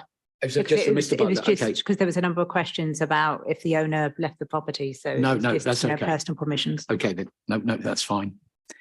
Can I just check then whether there are any other questions for council officers? No. Okay. Then we now move then to general debate on this application. So I would invite members to speak on whether we should be accepting or refusing this. Yes, please. Thank you. Thank you, Chair. I would like, obviously, before making any decision, want to listen to all of the councillors' opinions and views on this. It's a difficult one. It's the old expression of, well, you know, from the objectives point of view, we wouldn't start with where we are at the moment. If this was a fresh farm building, then with no other permissions than agricultural, we would have a much more freer hand. But as some of the new members probably picked up, we're a quasi-judicial body here. We are heavily restricted by planning law. And this application does have already significant planning permissions on it. So unfortunately, for freedom of movement is on this subject is somewhat restricted. I have heard, and I understand completely the concern about disturbance. It's a difficult one. That's why I asked so many questions about it. I can see that the officers and the applicant have basically worked very hard to mitigate. Mitigate means make less bad, and I think it's significantly less bad. One of my concerns was, especially in hot summers, you know, people about the ventilation. People would swing open the doors, and that would, you know, obviously have a deleterious effect, but I'm assured that it's actually air conditioned, so that address that concern. Also the sound amplification system, and music can be very loud. I know, suffering from a bit of tinnitus myself, it's not very pleasant. But we actually have a condition applied to that, and we're assured that by the officers, not by the applicant, because while we listen to the applicant, it is our officers that are giving us the detail as we should look at. The other concern, obviously, is highways, and you know, this was obviously raised in the subject as well. It's not like office hours or workshop hours where all the traffic streams in at the same time. It's spread. It's with a little bit. I just trying to see how we could mitigate this even more. But maybe other councillors have basically any ideas on that. I obviously warmly welcome them and see what we can do. I guess there's just to take that last point, the only thing I could think of, and I wrote it down at the beginning, is whether or not there's the opportunity to put a condition to have alarms on the doors that are not the normal entry and exit door, which are maybe fire doors, which sometimes get propped open. Whereas as soon as they're open, then an alarm sounds or flashing lights so that they make sure that they stay closed all the time. It's the only thing I could think of in terms of adding to Councillor Cotton's point. Do you want me to make? Yes, would you like to comment on that? Oh, yeah, sorry, I can't. Sorry. Are there any other views councillors would like to express on this application? Again, I'd just like to mirror what Councillor Cotton said. This is a very difficult decision. I can see both sides of the fence, and actually I think both sides have presented themselves very well and made their cases. And I think it's going to be quite difficult. And either way, however this goes, I don't think anyone's going to be happy. Someone's going to be disappointed at the end of the day. So I'll take Jane first and then Vicky. Yep. It has been said that there will be some impact, but not enough impact, either on noise, transport, etc. But if you live next door to something that has an impact on you, that's very unpleasant. And it would be of concern. It has been said that it will give employment, but so will the plethora of jobs mentioned in category E give employment. So I don't really regard the employment issue as a plus in this case. Moreover, the category E items are mostly daytime use, I would suggest. Certainly won't be going on until, let's say, 11 o'clock at night.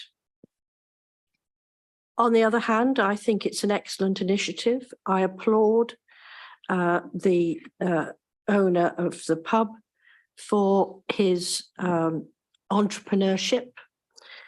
And I have no doubt it will improve greatly the area of Aubrey Farm. But it is, and I echo Councillor Cotton and Kanda, it is a very difficult issue. And I'm saddened for the people of Beenham by the divisive nature that it has caused. That is a great shame, in my view. I still find it difficult to reach a conclusion in my mind on this. Okay, thank you. Vicky, would you like to say something? It's very comforting to listen to my colleagues, Councillor Langford, Councillor Kanda and Councillor Cotton, because I believe that we all kind of feel the same turmoil inside. Looking at the Class E license on the property or in the barn and all of the different services that it could be used for, such as a creche that has, multiple drop-offs and pickups during the day, increasing traffic to the village, would, have a significant impact. You then got restaurants or a catering, potentially even a brewery that could, it could be very impactful as well. Moving into the employment status, if you're looking from an employment perspective, looking at a creche or a restaurant or an eatery in a small village like that can often be beneficial because it's regular income for employees working full-time. Whereas a wedding venue or an events venue is seasonal or at the weekends. I acknowledge the points made by both parties, both for and against the application with regards to the traffic and the impact. I think there is a great concern over the impact of traffic occurring at the weekends. However, this is 1 day per week, whereas a regular business that's open full time would have an impact of 5 days per week. So I see the two and against. And also speaking to Councillor Langford's comment about noise impact. There is very little that anybody can do when your neighbour starts listening to drum and bass, and there is nothing between your walls, and that can be incredibly impactful. There is also nothing that you can do if your neighbour chooses to listen to opera music, as long as it turns off by a certain time at night. Sometimes I think that when you're looking at a situation, it has to be looked at the overall, rather than just one specific element. And I'd like to commend the officers for producing a very detailed report, and I'd like to thank the residents of Beenham for submitting their report. I did have a very strong leaf through, and it's been very well annotated with comments to bring up and look at tonight. It's a very, very difficult position. It's a very, very difficult position. And I think we've had a very long conversation about this tonight. Thank you. Yeah, Justin. Yeah, I think Councillor Poole is absolutely right. We've spoken about this at length. So I will keep this as brief as I can. I think I'm about to make myself fairly unpopular in the room, or popular, whichever way you're looking at this. But I think ultimately it's good news that the applicant has taken on the challenge of bringing back what is effectively a group of empty buildings into life. I know there's been talk about the speculative nature of the employment that will be created by this application, and we can have a debate about whether that employment is in the immediate village or 2.5, 3 miles down the road. But ultimately, I think this application will create employment. It will create employment at the venue. It will create sort of ancillary employment, services provided, tradespeople, construction, whatever that may be. I don't want to disregard the objectors' comments. They're valid comments. I understand exactly where they're coming from. I agree with a lot of them. It's not nice to potentially have the tranquility of your immediate area disturbed on a Saturday night. People are entitled to enjoy quiet enjoyment of their neighbourhood, but I think equally as well, people are entitled to go about their leisure activities without unreasonable interference, and it is a difficult balancing act. We are taking this decision as members tonight based on planning considerations. Of course, opinions are part of that. They have to be. But as Councillor Poole has said, the officers have produced extensive reports. They've fielded numerous questions about this issue, and we've been talking about it for the best part of the last 2 hours. So I think it's difficult. It's finely balanced. It really is. And I understand the competing emotions on both sides. But in terms of showing my hand, I think I probably feel compelled to vote in favour of this application. Thanks.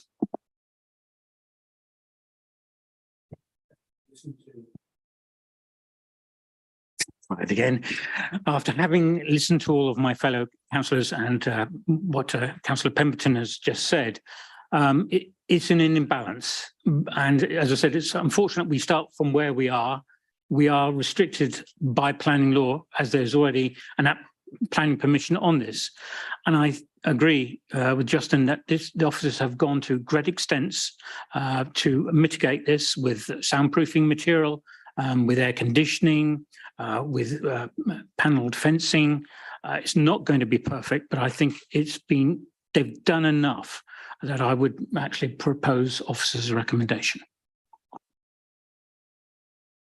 Okay, can I just check then? I think we have a motion effectively proposed there, but are there any other councillors who wish to make any comments at the moment? I think we need a seconder for the proposal. So there is a proposer. And is anyone willing to second that proposal?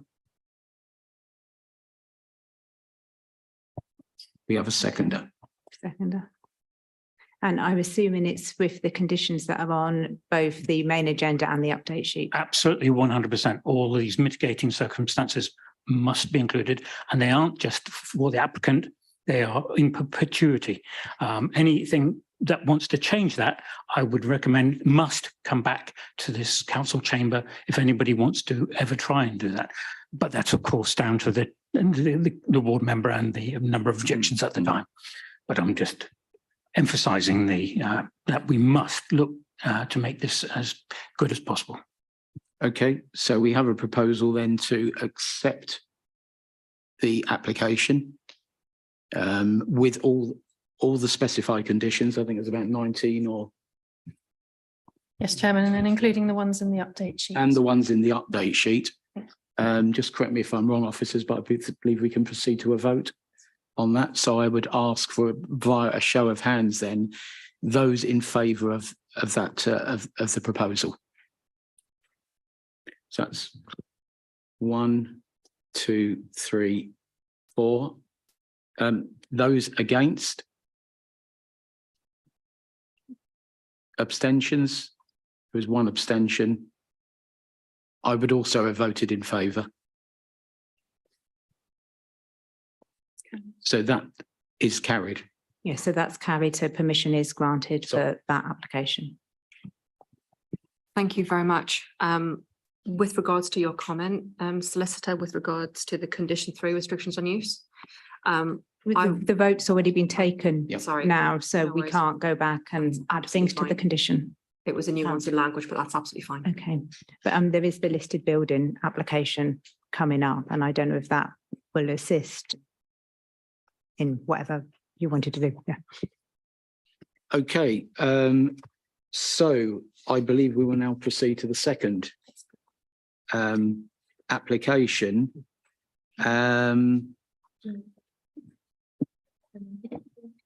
Excuse me, Chair. Sure. Yep. Yes. Well, yes, it's been suggested to me that we have a 5-minute adjournment. And then, sorry, Jay, do you want to quickly ask something? I just wanted to add my thanks to the eloquence of our public people, and my thanks to the officers for their diligence. Okay, no, thank you. No, well, point well made. Thank you very much. We will take a 5-minute break.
Call the meeting to order, and we will recommence. We're now moving to item 4 on the agenda. That's application number 23/01014, LBC of Aubrey Farm, Beenham. And to start this off, I would invite Michael Butler to make a presentation. Thank you, Chairman. This application is a listed building consent application. It's the retention of previously unauthorised works to the Kirtledge listed barn, which we're now familiar with, a retrospective application for full restoration and conversion of the barn, and then in order to facilitate the works which you've just approved as the committee, to add the internal insulation and air cooling with the addition of a new porch to the west elevation to provide the key reception area for a flexible events venue. The reason this application has come to committee, obviously it's a partner application to the one you've just considered, but also because, again, we've received in excess of 10 letters of objection and we're recommending approval, it has to come to committee. And I think it's quite appropriate anyway that it does come to committee for obvious reasons. In the introduction on page 32, I'll just briefly go. The application is actually in 3 phases. The first phase are the works undertaken by the previous owners, and these were carried out sensitively and were necessary to save this historic barn. I think I genuinely believe they didn't realise it was listed or Kirtledge listed, so they carried out the works without that knowledge. And I should just stress at this point, it is not an offence to carry out works to a listed building, and they apply for retrospective consent. In phase 2, the subsequent works undertaken by the current applicant are set out in paragraph 1.2. And then the proposed works in phase 3 under paragraph 1.3 are set out in 1.3, but also just to clarify through the update, the installation of the ventilation and air conditioning units should be in 1.3 because they relate to the listed barn. And then the remaining works to facilitate the wedding accommodation are in the Kirtledge listed stables, also part of phase 3 in paragraph 1.4. Sorry, that's rather complicated, but it's necessary to get that detail right. So there are 3 phases of development. In terms of procedural matters, that's set out in paragraph 2, no environmental statement is required for this application. In terms of consultations, Beenham Parish Council have again objected to the application. The Environmental Health Officer has noted that if the LBC works proposed are carried out for the sound insulation, she would remove her objection to the change of use when we know that the change of use has just been approved. Conservation Officer, this is an important component of case officers coming to their favourable recommendation on this because she is the expert in determining impacts on listed buildings. Her conclusion is that she agrees with the conclusions of the heritage statement in that the proposed use is a sympathetic way of bringing a redundant agricultural barn back into a viable use without the need for large-scale subdivision or extension. And I think that's important for members to keep in mind. And then the detail is set out in the rest of the response. In terms of public representations, the council's received 30 in support and 20 of which object. The objection reasons are set out in paragraph 3.3 and the support reasons. I won't go through those in any detail because they're set out in the report. In terms of planning policy, the tests for the council in determining a listed building consent are actually separate from a planning application. And I'll read this out in full because this is important in paragraph 4.1.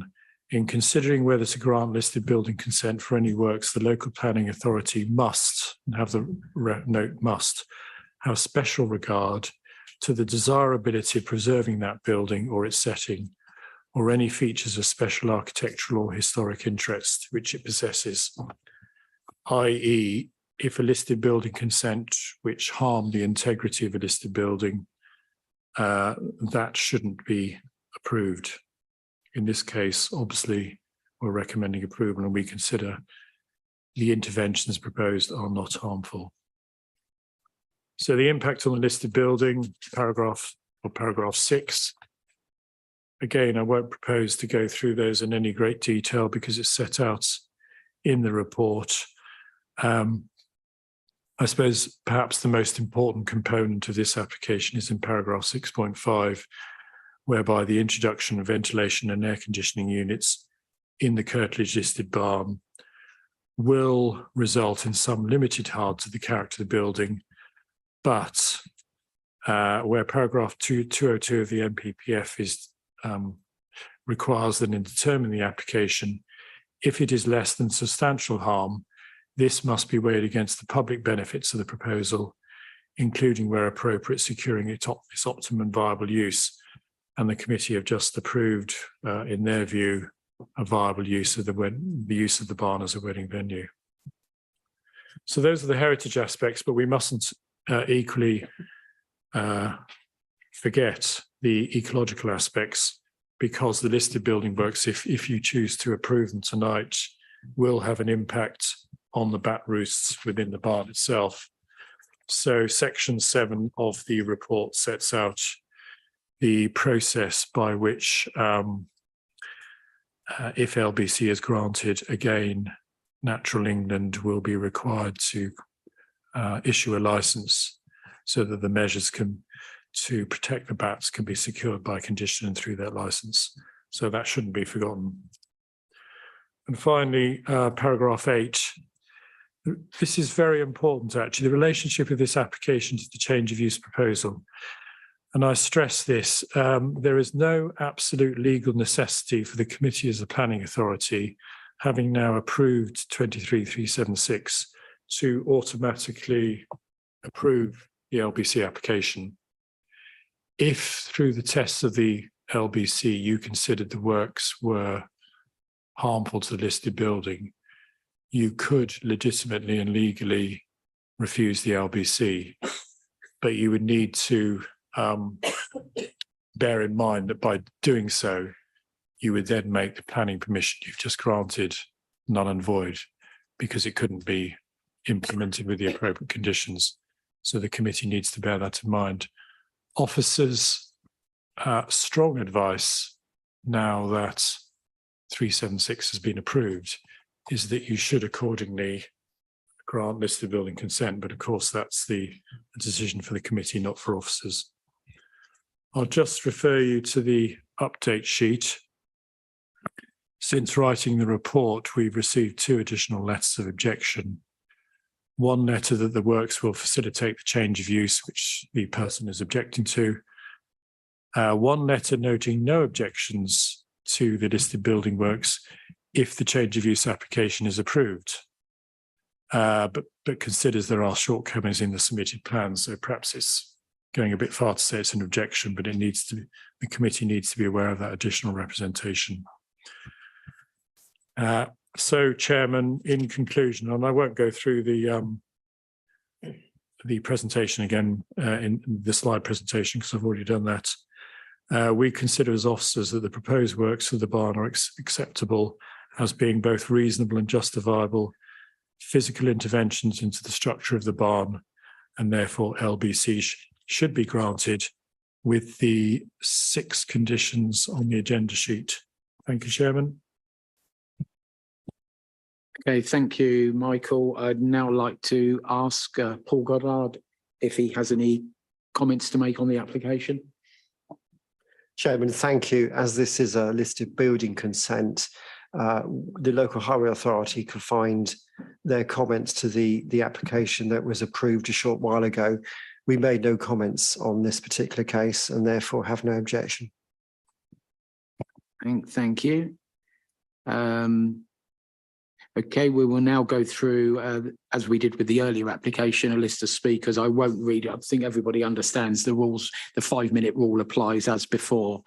And again, if you don't want me to warn you at 1 minute, just say so when you come up to speak. So I will initially invite Peter McEwen from Beenham Parish Council.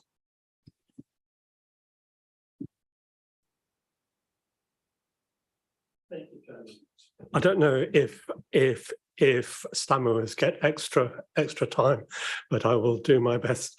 I did ask if you could have, yes, the floor plan up. So thank you very much. Right. Good evening, councillors, ladies and gentlemen. I've been to a few dances and concerts in this barn and have swept the bird droppings and straw from the floor before putting up some fairy nights. But time moves on and the proposed changes to the barn structure have been looked at by the conservation officers and covered by others. But on behalf of Beenham Parish Council, I would like to bring a few matters to your attention. The first subject is the retrospective approval and the standard of documentation.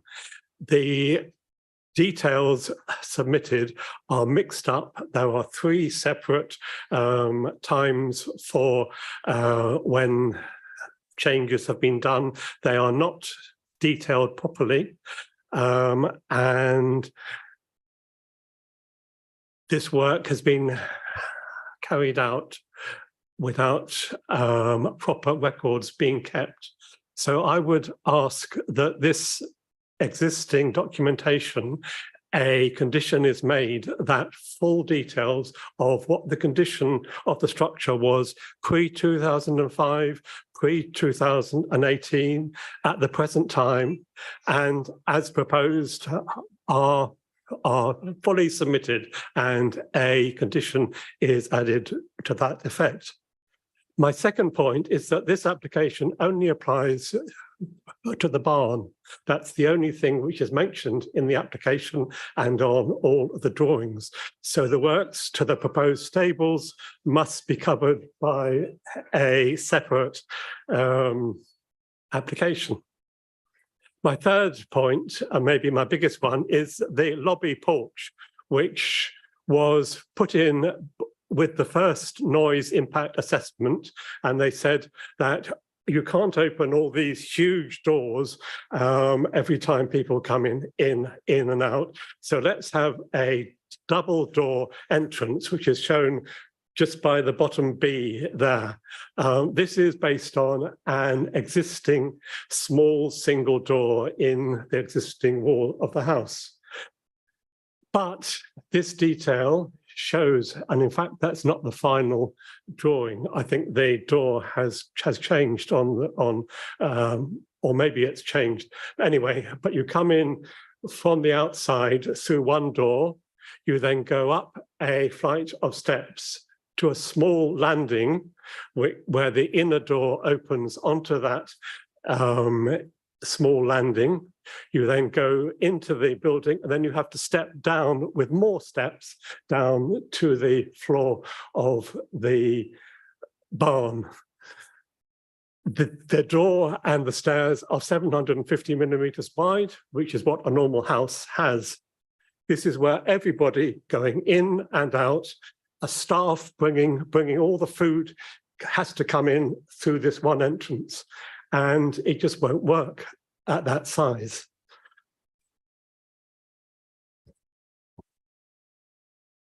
There are no further details given on the drawings of which are submitted with this application. But there's no provision for disabled access. Staff will have to try and open that inner door while they're taking food in. It just seems very odd. We would also, I would ask that this is put in a condition that the whole of this porch you have 1 minute left. Looked at again. And there is a condition for the air conditioning details to be looked at later. So this could be done in the same way. We could also add some clarification about putting alarms on to these huge big doors, which if they open, they will let noise out. And so it was intended they would be kept closed, but we could put alarms on them. So in conclusion, the Parish Council deplores the work that has been carried out on a listed building without permission. We ask that full details of the work at various stages are submitted before further work can start. The proposed new porch is inadequate and needs to be reconsidered. If it is built as proposed, this would lead to the large doors being open for much of the time, which is in contravention in the agreed method of noise limitation. Thank you. Thank you. Are there any questions?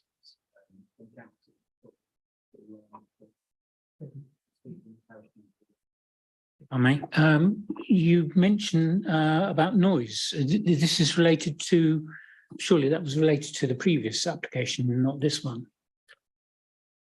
The first noise assessment looked at how to limit noise. It was that which proposed this double door entrance. So that was proposed as mitigation for the noise which is coming out. I am saying for this listed building application, this is work which is being proposed in an application where there are no details given in this application of the work, of all the steps going up and down and the difference in levels. There's no details in there at all, and it won't work. No, I now understand. Thank you. Okay, yeah, Vicky, please go ahead. Thank you, Chair. Thank you, Mr. Speaker. I'm conscious that the changes that we're talking about here date back to 2006, at which point, as you say, there was no documentation and no drawings or plans captured at that time. I'm mindful that by trying to go back and document those changes, we would have little to no records, as from I understand, those records predate the purchase of the property. So I'm conscious of how you would propose to capture those changes retrospectively.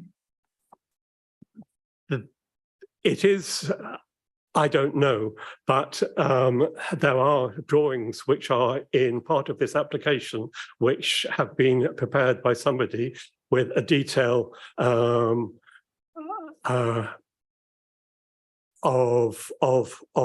most of this work.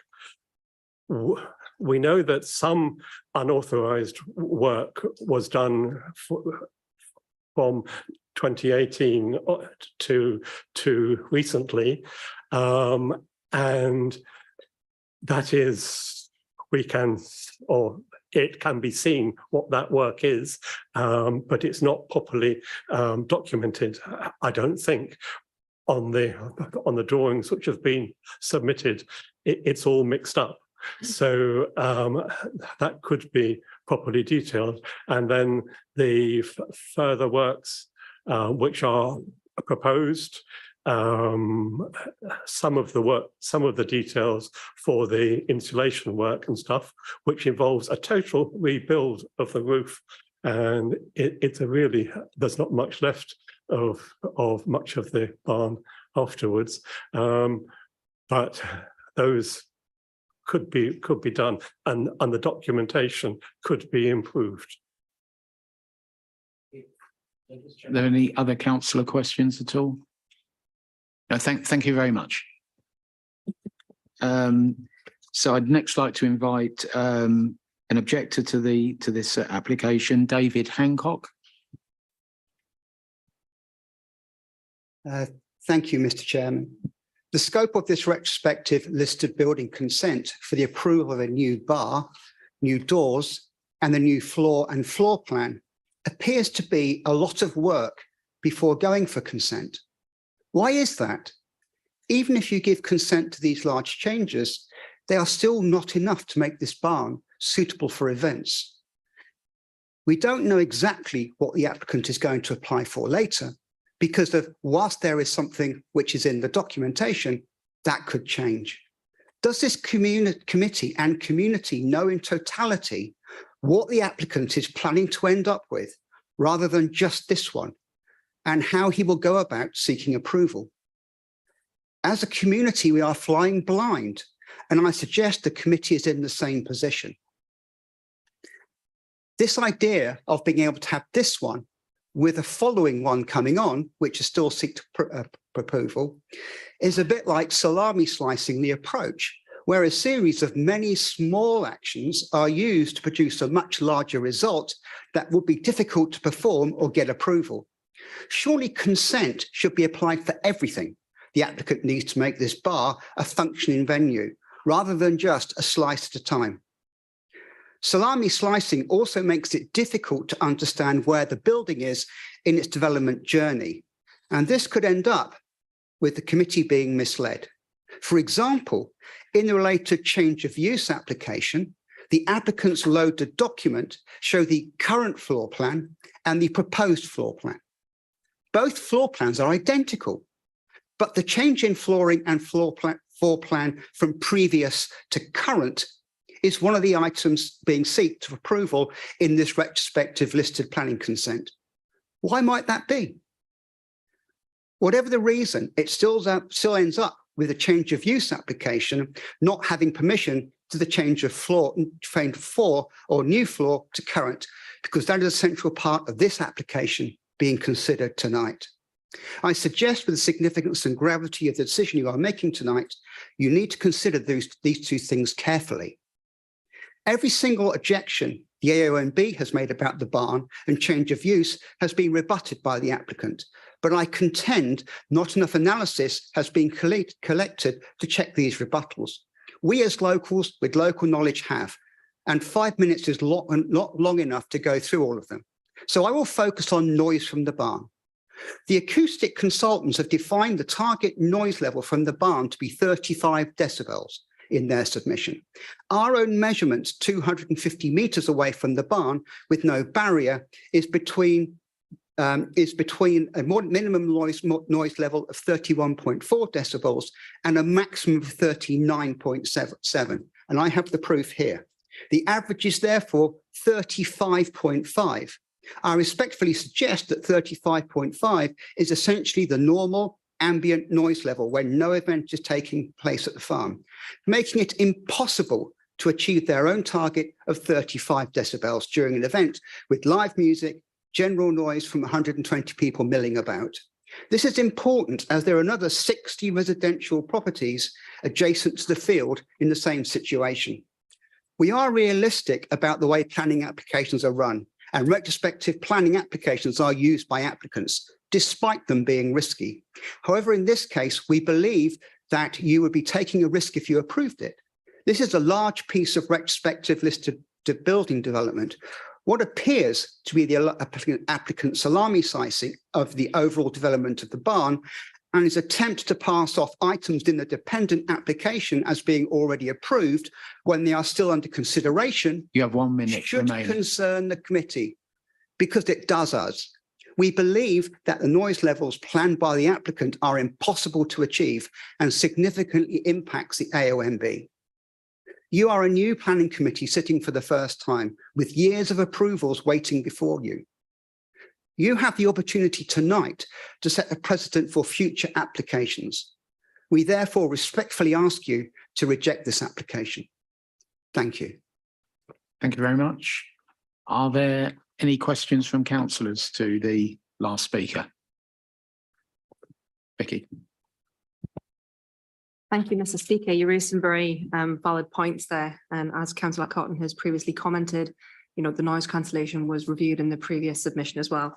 I would like to draw your attention to the comments from the previous application, which is that noise cancelling infrastructure will be installed as part of the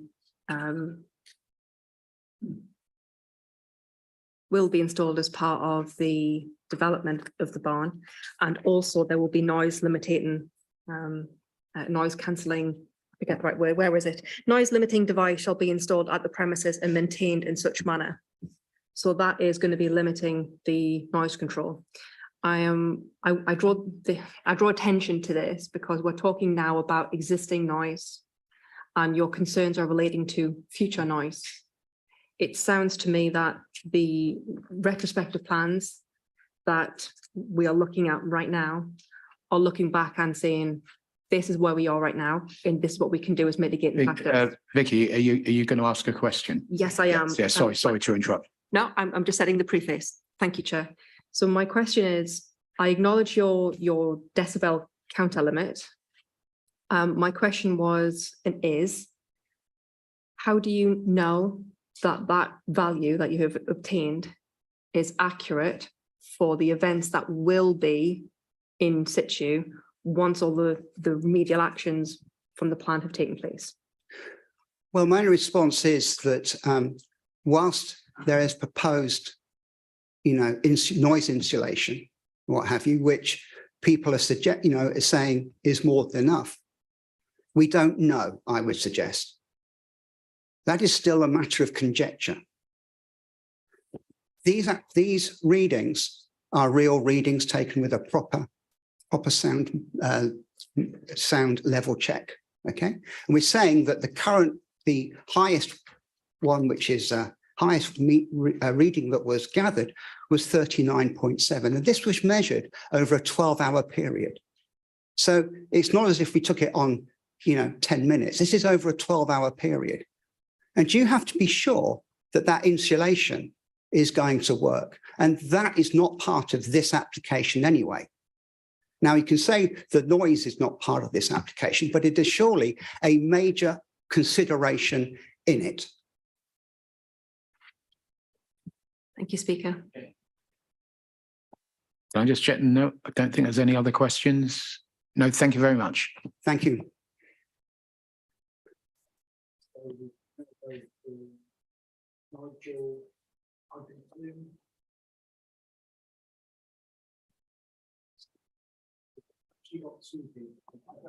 Yeah, the microphone.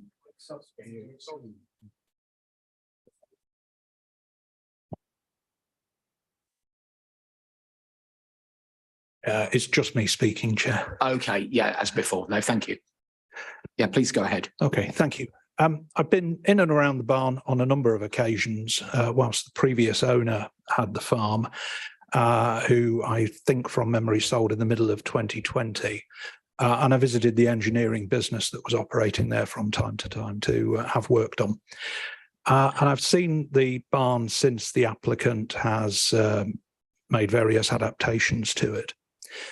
Visually, it took me a while to figure out that he'd boarded across the front of what was used as a carport.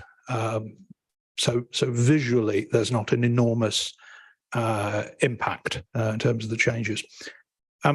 I believe the work undertaken so far effectively amounts to the provision of a private bar and the installation of a wooden floor on top of the concrete floor that was there beforehand, some kind of floating floor. I don't know the technicality.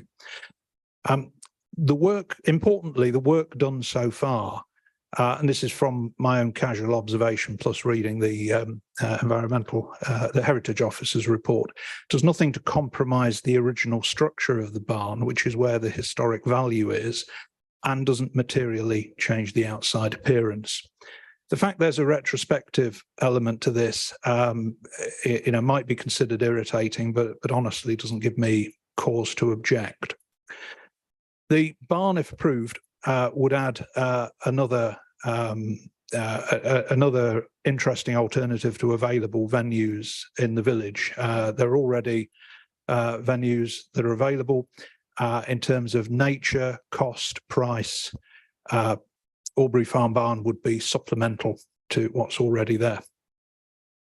The proposed works to insulate the barn by removing the roof structure and removing the cladding and then insulating with, I believe, wood fibre, again, would not materially change, would make no change to the important central structure of the building. and visually, whilst it would be enlarged effectively by the thickness of the insulation, would make no material difference to the outside of the building. And then the ventilation, the air conditioning that's proposed is there in an attempt to encourage people to keep the doors closed. The pedestrian access, to allow access once the doors are closed, will be, as I see it, the only significant external change to the building. I hadn't understood that porch and that stairway was how food would get in and out. Maybe the applicant can comment on that point. So essentially, that's my submission in terms of support for the barn, support for the planning permission. It maintains an important asset. It doesn't divide it. It gives use which will encourage the applicant to keep it well maintained, and that's my submission. Thank you. Thanks very much. Again, I would invite councillors. Does anyone have any questions? No. Thank you very much. Thank you. So we will go now to Nigel, the applicant. And I don't need the 1 minute. You don't need that. Thank you very Okay, much. fine. Good evening again, ladies and gentlemen, Mr. Chairman. It is pleasing to see the 30 named local Beanham supporters of this listed building consent application. This contrasts with 20 objections, 70% of whom are anonymous, so it is not actually possible to see if they're all Beanham residents. We believe that throughout we have been both professional and transparent. The objection from Beanham Parish Council says that we have not allowed the community to take part in the future of the barn. This is not the case, as we have provided several opportunities to explain and clarify our plans and seek contributions. We held an open meeting at the barn attended by over 70 people. We publicised our availability for a whole week when we were working at the Six Bells. We knocked on the doors of our closest neighbours, offering additional clarification meetings to discuss specific concerns. We visited one of the parish council representatives here tonight to offer a meeting, but it was declined. We invited a parish council representative to attend a meeting with our ward councillor. No member of the parish council was able to attend. It would appear that the renovations carried out in 2006 are not contentious. I am told that since the barn's renovation, it has been regularly used for events, including weddings. Indeed, the current Beanham Parish Plan includes a photograph of the Beanham band performing in the barn. One of our previous tenants was married there, as was the daughter of our gardener. I am not aware of any concerns raised by residents regarding these prior events over the last 17 years. The position regarding the recent works and those proposed are clearly summarised in the officer's report. The Conservation Officer has no objection to the unauthorised works and has confirmed that they have not caused any harm to the special interests or significance of the listed barn. Furthermore, there are no objections to the overall proposals. The officer agrees with our heritage consultant that the proposed use is a sympathetic way of bringing redundant traditional agricultural buildings back into viable use without the need for large-scale subdivision or extension. The proposal for a wedding venue means that the barn can be enjoyed by many with the important timber frame seen in its original open, authentic form. On this point, a major element of the proposed works is the insulation, air conditioning and ventilation plan. The simplest way of introducing insulation would be between the internal timber beams, but this would compromise their definition. In view of this, we worked with a heritage building consultant, and our approach is to remove the roof in its entirety and introduce insulation material on the outside. This means that there will be no change to the internal timber frame whatsoever, preserving the integrity of this important Grade 2 listed heritage asset. There has been a suggestion that the new car parking will be visible from the public footpath and by many residents. This is not the case. The new car parking is located to the west of the modern farm building and hidden from the listed buildings and the public footpath. The area is already well screened. Nevertheless, our recently completed landscape plan, which involves planting of over 300 indigenous plants and trees, will completely screen the area from all external vantage points. Also, Bradfield Parish Council has objected to the impact of light pollution. There are no sightlines whatsoever from Aubrey Farm whereby resident properties of Bradfield South End can be seen. We have never seen or been disturbed by their dramatic Christmas light displays. In any event, our lighting design strategy will involve low-watt LED shielded ground directional illumination. This will be at a level to comply with health and safety needs and will not disturb wildlife or light up the night skies. When I bought the farm, the most exciting feature was the renovated barn. Having visited many similar structures, we are now convinced that our barn is an excellent example of this traditional high-status agricultural building. Una and I genuinely consider ourselves to be custodians of Aubrey Farm and its important listed farmhouse and curtilage buildings. We believe our proposals represent an optimum way to secure the long-term future, maintaining, I quote, the spatial and functional relationship between the farm buildings and the listed house. Again, I would like to thank you for listening. It is respectfully requested your officer's recommendation be supported today. Thank you. Thank you. Are there any questions from councillors to the applicant at all? Yes. In terms of the layout that was shown by the previous person, or one of the previous people, how are the large doors envisaged to be used? And then the separate door that currently seems to have a porch, I understand is perhaps going to be made into double size. So where's going to be the ingress and egress planned? Right, okay. The catering doors, I don't know if we can get the floor plan back up on the screen.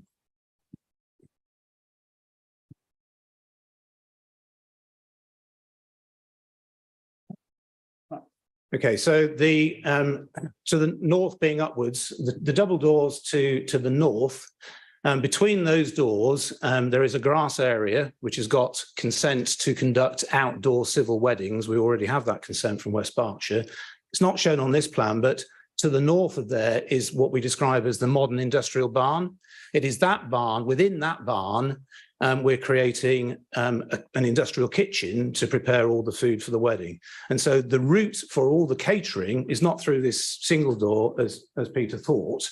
It's actually comes from the industrial barn straight across a grassed area into the barn. So in terms of the staff for serving food, it is not impacted by that small door.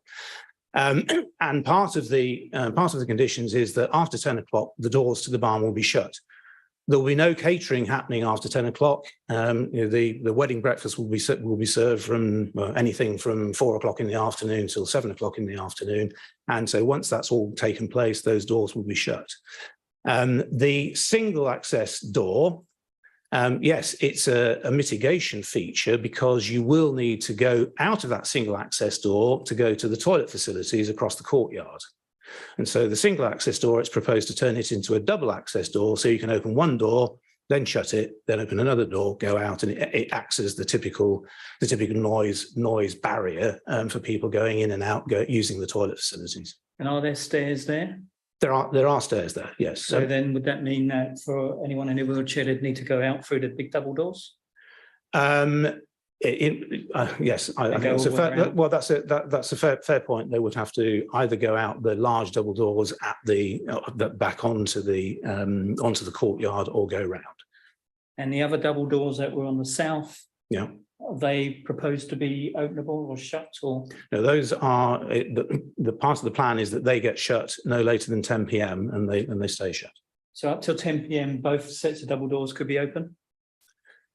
Potentially. The north one's not, because, well, it's possible. It is possible, but typically I would expect the catering service to be finished by about 8:30, and after that those doors will be shut. Except in the event that someone in a wheelchair needs to go to the toilet, Yeah. Mm-hmm. Unless you do something with that Unless we did Double door something, down yes, there. yes. I mean, it's a good point, and potentially instead of having steps up to that door, one could create a ramp. Thank you. Okay, Vicky, and then Jane, do you want to, you'll be next. Thank you, Councillor Kanda. That was a beautiful question and it leads very nicely into mine. Buildings and venues these days are generally inclusive, so have access and rights for persons who are otherwise abled, otherwise known as wheelchair users.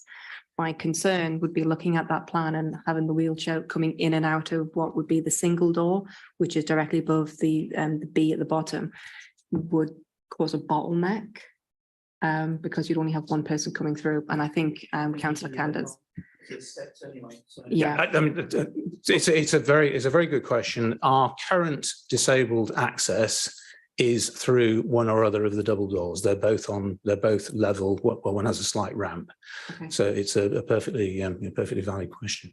Lovely, thank you. And my last point would be around fire and security. So if there is an emergency and the premises needs to be evacuated, what will be the plan of removing 120 guests from that barn quickly and efficiently? Yeah, we have had a fire risk assessment done, and those issues have been looked at. And the double doors, both.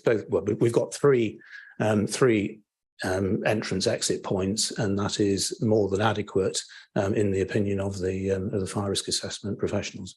Thank you, Speaker. Jane. Thank you. So this is can I ask you, is this your final application for modifications to the barn? Yes, it is. I mean, I would never say never. Who knows what might happen in the future? And as the officer said, in theory, somebody can put in an application tomorrow. These two applications create the venue that we are looking to create, and there is nothing additional that we want to do. I think they're pretty for somebody that's been through both sets of documentation, they will see that it's a very comprehensive application. So and there's nothing missing that that I've got up my sleeve and I'm suddenly going to come forward with in a couple of weeks' time.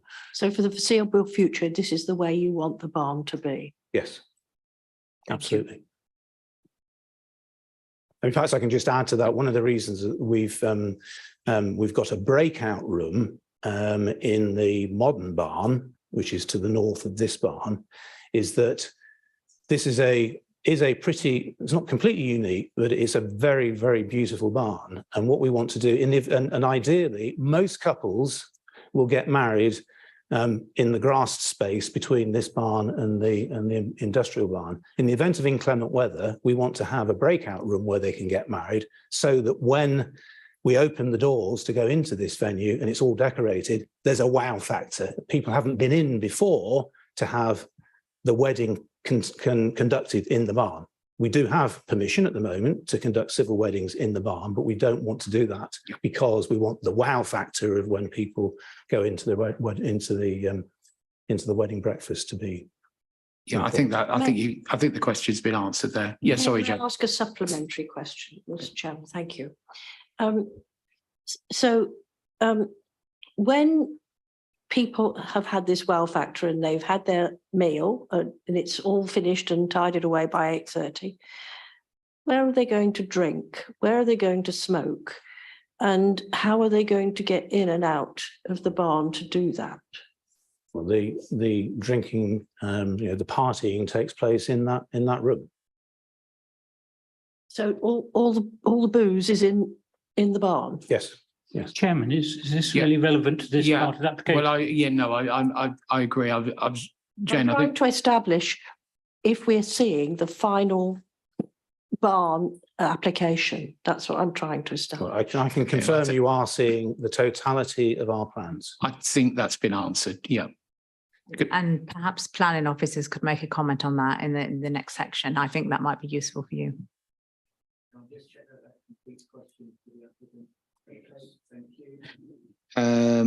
No, I think is Dominic still on Zoom?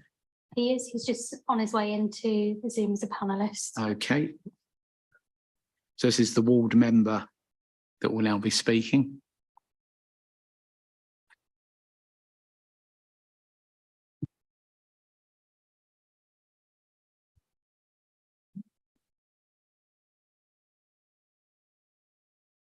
He should be in now, but you may not see him because there's some screen sharing. Hi there, Dominic. Can you hear us? Yes, I can hear you, Chairman. Thank you very much. And I'm not going to speak to this application. Thank you very much. Okay. Thank you. Can I just check that there aren't any questions for the ward councillor? No. Thank you then, Dominic. Thank you. Move on. Thank you. So that completes all the presentations from supporters, objectors and parish council and other representatives. So I would invite members of the committee as to whether you have questions for council officers at all. It could be for Michael or for Paul or indeed other officers present. Yes. Just some questions on clarification. So this application is both for, or three things really, both for retrospective acceptance of what the works they've done without planning permission, but also for the works that they plan to do in order to make the venue suitable for the previous planning application. Not listed on this is all of those works, such as the cladding, etc. And I think back to the point you made earlier, Councillor Cottam, the questions that myself and Councillor Langford were asking, I mean, the reason I was asking them is because I'm quite confused, because in terms of ingress and egress and the fact that doors need to remain shut, which is what was granted in the previous application, is very difficult to achieve based on what we now see in terms of the plans for the works that they want to do to make it suitable for that venue. I.e. at the moment now, you've got potentially 3 doors that could be open at any time up until 10 p.m, one of which has to be opened for disabled access and egress in order to get to the toilets. And for me, that seems to be missing, I think, in this current application with regards to the works that they need to do, which is how the movement of people is actually adopted within this plan for the subsequent works in order to also achieve the things and the conditions that were listed in the previous application, i.e. the noise, reducing the noise, etc. Because if all the doors can be opened and shut constantly, then there is going to be a noise issue potentially, okay, irrespective of the cladding. Michael, would you like to respond to that? I'm not sure if I can adequately, but I'll do my best, bearing in mind I'm not a conservation expert. So I've taken advice from Deborah Inston on this, who's gone through the plans in some detail, and so has our environmental health officer in terms of the acoustic impacts in relation to those LBC works.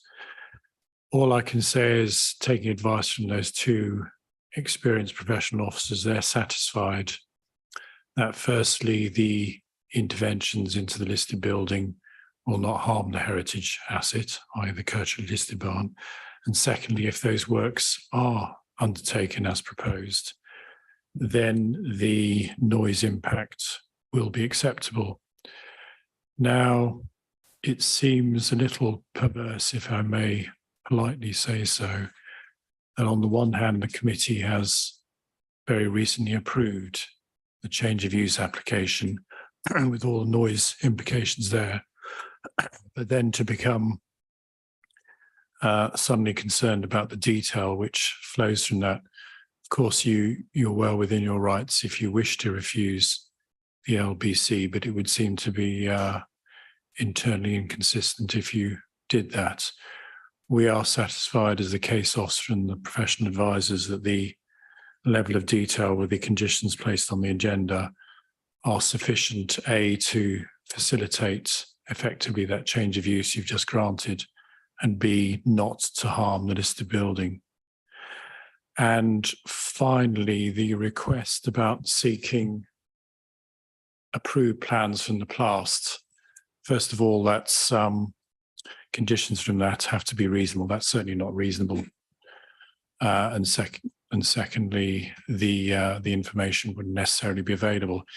If we thought as officers that we had to have that information before we came to a suitable conclusion, we would have asked for it through the LBC process, and we haven't done that. So that would be an entirely unreasonable request of the applicant at this stage.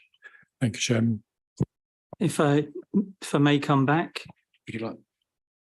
Did you want to? Yes, I wasn't sure if your question had been answered, and I don't know the answer to it, but I thought I might be able to help, because I think in terms of the previous application, the conditions have been applied, and that says the big doors, as far as I understand it, the main big doors can't be opened after 10 o'clock. I think if that then results in there being an equality issue, I think there might be a matter for building control, and they wouldn't get building contron permission, or. My understanding is, Sharon, thank you for that, is that DDA compliance doesn't have to comply with where structures are listed buildings. I think that's the case, but I stand to be corrected, but that's my understanding. So if I can just come back, based on the comment that you made with regards to the fact that we approved one and therefore we should approve the second one. The concept is correct. However, the conditions are that those doors shouldn't be opened after 10 p.m. And now it's quite clear that they are able to be opened. And in fact, they should have to be opened if somebody at 10:15 needed to go to the toilet and are in a wheelchair on crutches. So the point I'm trying to make is that maybe the subsequent works that are to be covered under this one may need to be improved in order to make sure that the conditions in the first one are able to be achieved. I fundamentally agree with the first one, right? I think the change of use is a good thing to do. It's the right thing to do. It does have an impact. And what we're now trying to do is establish that the subsequent works, in order to make that first one work, actually enable it to work. And based on what I've seen, I'm not convinced. Yeah, would you like to say something on this, Lydia? Yeah, so my understanding from what you're saying is that you have a query over the works to the listed building for the stepped access may not be sufficient, and therefore you're not satisfied that the works to the listed building cover are sufficient to enable the change of use to occur, to allow the doors to be shut. Yeah, exactly, because if someone needs to go to the toilet at 10:15 and they're on crutches or in a wheelchair, they will have to open those doors, and therefore they're immediately in contravention of those conditions. Excuse me a moment.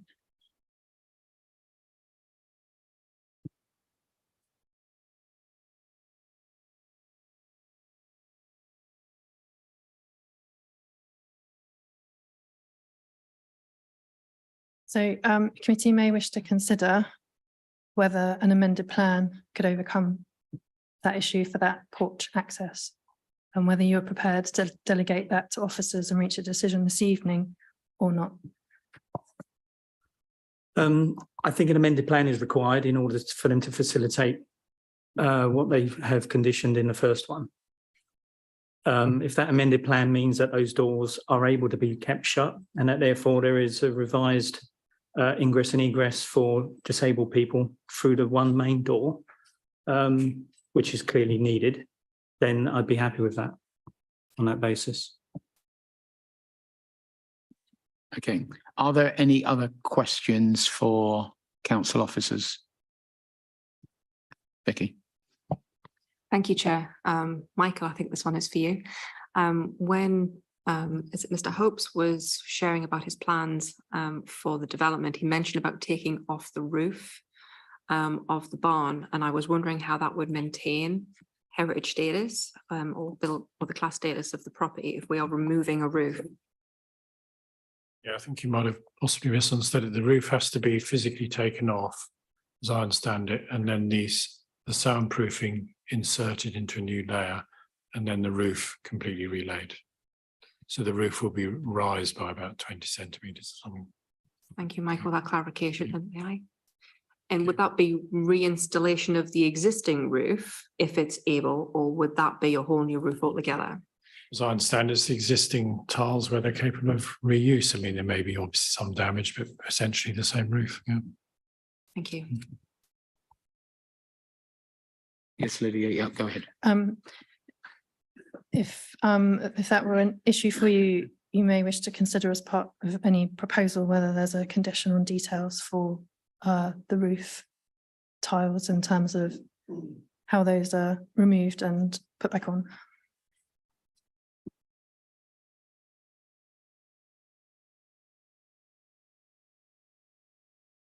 Are there any other questions for council officers? No. Okay, then.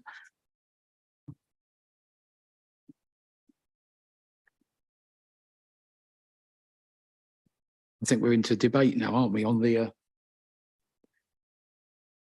yes, basically. Unusually, particularly, I would propose the officer's recommendation, because I think we have discussed this thoroughly.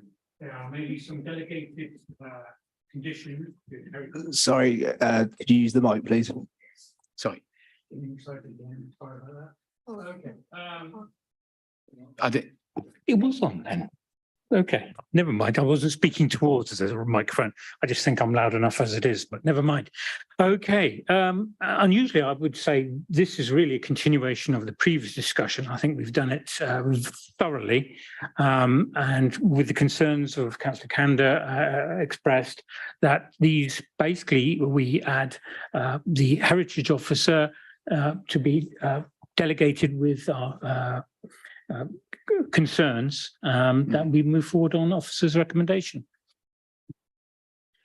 Okay, so as a proposal. That is a proposal.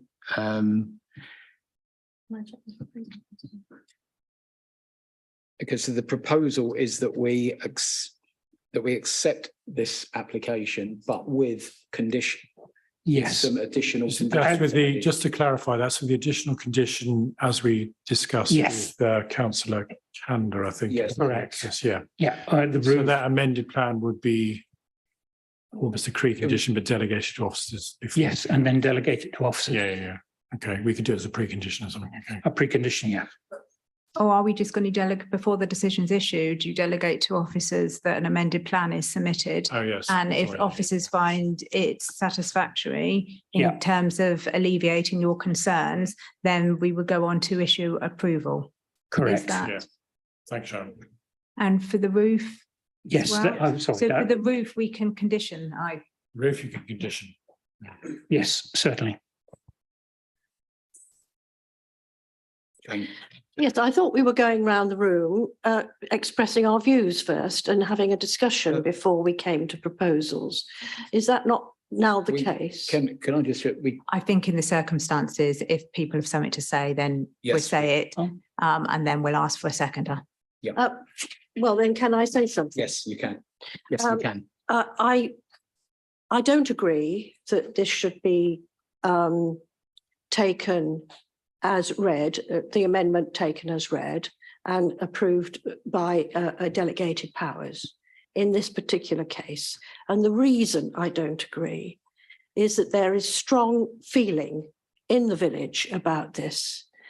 And whether or not it's right for this planning to be done or not, I think we owe it to the people in the village for the planning to be brought back to this meeting and discussed, because there are amendments that need to be made, which seem sensible to me. But I think given the circumstances and the feeling in this case, it should be brought back to this meeting.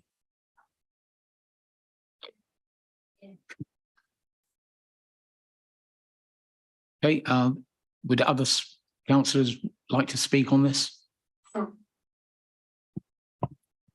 Just a point of clarification, the option that you were discussing, Sharon, does that mean therefore that if the plans are done under delegation, if we see them and I still think it doesn't meet the criteria stated, that then we bring it back to committee? So you can have it, so what would normally happen is a common condition is you're delegated to officers, maybe in consultation with the chair or the ward member. So you have got that kind of reassurance that there is some oversight. I mean, obviously there is a proposal, so we'd ask for it to be seconded. If there's no seconder for him, then obviously people can make another proposal. So I mean, I think if We it's could- going out to members, As Sharon says, a normal practice is if members are concerned, the amended plan, once submitted, could be then sent for not information but consultation with the chair and the ward member. And if they agree it, if they're not satisfied, then I suppose the alternative would be to presumably bring it back to committee. But to be honest, I mean, in terms of fairness, I'll be careful what I say, but the application has already been considered at committee, and that's what we're doing at the moment. I mean, what I would say, it's really up to you. This is your proposal, and it's how you, as members, the decision makers, want to do it. If you're satisfied with officers deciding in consultation with the chair and ward member, if you're not, then obviously won't get seconded or voted on. What happens in the event of a dispute between the chair and the ward member, because they're different people, right? As in, if one says yes, it's okay, and one says it's not, then what's the process? I would imagine if we word it that they've got to vote or be satisfied. If they're not satisfied, then it will come back to committee. Okay. So I guess then what I'd like to do is make a proposal, which is basically Jane's proposal. Councillor Cottam's already made a proposal, so we'll have to ask for that one if it can, unless he I wants would to withdraw. accept those conditions to my proposal. As stated, that it had to be between the ward member and the chair of the committee. I think that's a process anyway. Yeah, I'm accepting it. What I was going to suggest was that it needed to come back to committee so that we could actually agree the new plan. Okay. And I would second it. Okay, well, we've got a proposal. The first proposal has to be taken first. So if that finds a seconder, we'll go for that proposal. If that doesn't find a seconder, we'll invite another proposal. So. Thank you, Chair. Thank you very much for this very valuable conversation. It's been very valuable. Upon reflection, I'd like to second Councillor Cotton's proposal, if that is an option to present that now. So I think we need to clarify then exactly that this is a proposal to accept the application. Would it be helpful if the either Mr. Butler or maybe go through what they understand is the proposal? If you can do that, I think. For you.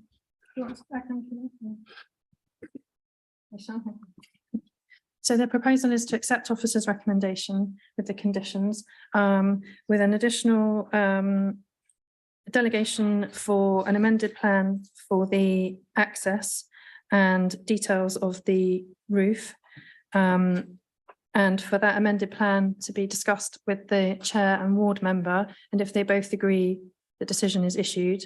If they do not agree, the application comes back to committee with that details of that amendment. That's the proposal and seconded as I understand it. Could I just clarify one thing, since that would that be the normal chair of this committee or myself as the? It'll be the normal chair. Yeah. Yeah, no, just wanted to be clear. And I mean, obviously, officers have to be satisfied too. So if it doesn't meet some policy requirement, then again, it would have to come back. Okay. Okay, so does it? So that we have a proposal for that, we have to accept the application. We have a seconder. You've clarified the wording. Is everyone clear as to what we're going to vote on? No. No, Jane, please. Yes, forgive me, Mr. Chairman, thank you for this opportunity. If the chair involved is the normal chair of this meeting, not your good self, then he hasn't had the benefit of listening to all the information that we've had the benefit of. So I fear that he would be at a disadvantage with making any sensible decision. There would be a record of the meeting with the minutes and a live recording that the chair can view.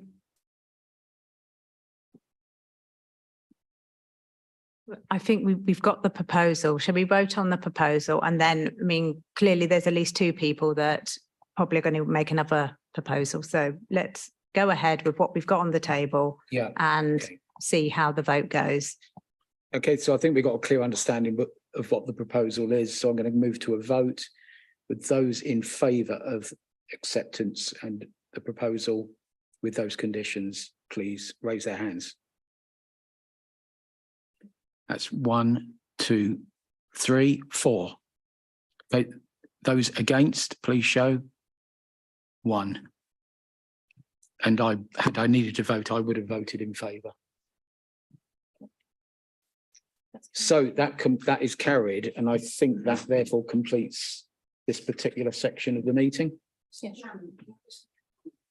Elected representatives have given no weight to the strength of feeling in the village against the change of use and the other proposals. There was a majority against the change of use. We haven't taken that into account. Councillor Langford was the only one that brought up about quiet enjoyment, which is an inalienable right and has been for centuries. Okay, thank you. Next one, we need to discuss whether we can conclude. Okay, I'm going to move then to discuss. Do you want us to discuss whether to proceed to the next? Yeah. The next. So, do you want to outline the procedure? Sorry. So we've now got 2 more items on the agenda. I think I'm mindful of the time. It's sort of, we've got 20 minutes to 10. We're supposed to finish at 10 unless we think we conclude the business. I understand the planning officer thinks we might be able to get through 1 more item. If we get close to 10, we'll have to have a vote to go over 10 o'clock. But are members willing to go ahead on that basis, see if we can get through another item on the agenda tonight? I think if you can be as swift as possible, if you don't mind. And are you saying that we're just going to deal with this third?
So we will proceed then with item, I think it's item 4 on the agenda. Is that right? It is item 4, isn't it?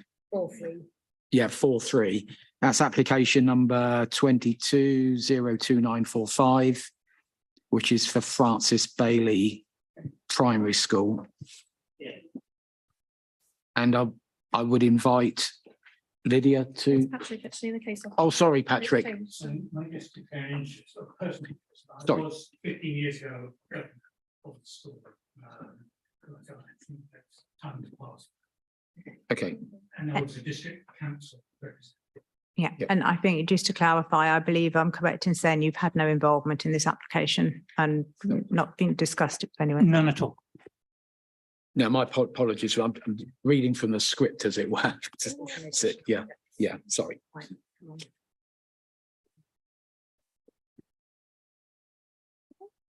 Yep. Thank you, Chair. I think it's important that we try and get through this one. It has been in the system quite a long time, and the school do need to move on. So I appreciate your patience. Effectively, Francis Bailey School in Thatcham, the application is seeking a new teaching block to replace a a dilapidated existing teaching block. There are two applications on the agenda tonight. Probably won't get through both of them, but the current application is probably the most important. It effectively follows on from a previous approval for a teaching block to actually replace the existing teaching block in the same location. And the second application was to be for temporary classrooms to facilitate the demolition and construction of the new building. The school have difficulties funding, apparently, through the Department of Education temporary structures. So they have had to come back with a new application, which sits the building. So there's a site plan. So it was the new application effectively is in the very similar location to the temporary classroom. So it's slightly to the south of the existing block, rather than on the same footprint. This is an aerial view of the site, which you can see is access from Skillman Close. To the east, there's a large area. I don't know whether this is working on the screen. Maybe not. Yeah, there we go. I'm on the wrong screen. So the entrance comes in off Skillman Close. The main school buildings here. There have been a number of the original school building, I think, was this building here, a Victorian building, but there have been a number of additional buildings over the years.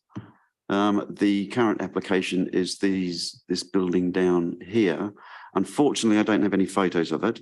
I don't know whether any of you went on the site visit, but I attended my site visit just when the kids all were out in the playground, and it was I deemed it inappropriate to be taking photos. So apologies for that, but I can assure you that it is a pretty dilapidated building. So the new building would be sited to the south here. This would be demolished once the new building's constructed. There's a condition that requires the building to be demolished within 2 months of completion of the existing building. So here we have, this is the outline of the existing building is here in red. That would become a grassed area, in fact, to compensate for the grassed area that is lost with the construction of the new building. 6 classrooms effectively proposed, which is the same as the existing provision, and some toilet facilities on the side. And these some elevations. As I say, there have been additions to the school over time. There are a number of different kind of architectural designs, but this is a fairly traditional design, facing brick and render, with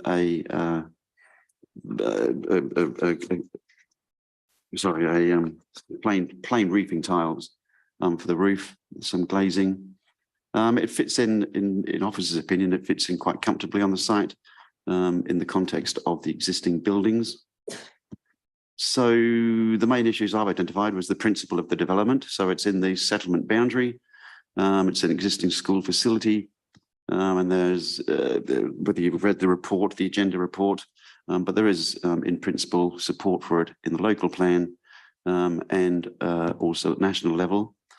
The impact on the character of the area is limited in officers' opinion, as is the amenity of adjacent residents, given the existing facility and the noise generated wouldn't be any greater than the noise that would be generated in the existing situation.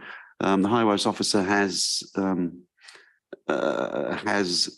not objected, subject to conditions regarding delivery hours.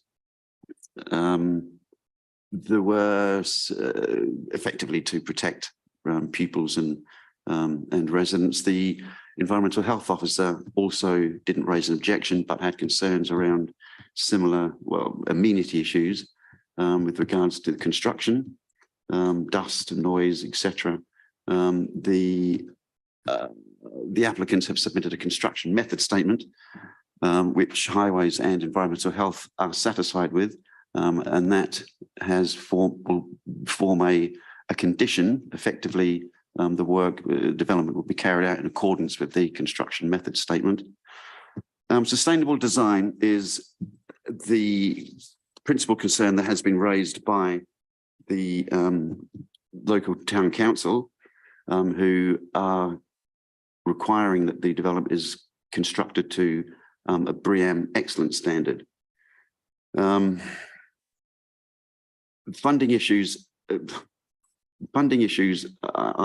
Officers are of the opinion the school have submitted justification as to why BREEAM can't be achieved. Officers are happy or satisfied that it's all set out in the officer's report in verbatim, and officers are satisfied that the justification is acceptable. And I think, as also set out, the issue really here is that we are losing a really poor performing environment, a really poorly performing building, and getting it replaced with a building that will perform, notwithstanding that it won't be BREEAM excellent. Sorry, I'm just going to rush through this. So the flood risk. There's also a condition requiring details of sustainable urban drainage system to be submitted prior to commencement, because some of that might require works before or underground works. And there's also a condition relating to tree protection and a landscaping condition, which it doesn't necessarily have to be pre-commencement, but the pre-commencement conditions have been agreed with the officers, with the school. So in conclusion, the proposal would contribute to improving educational choice.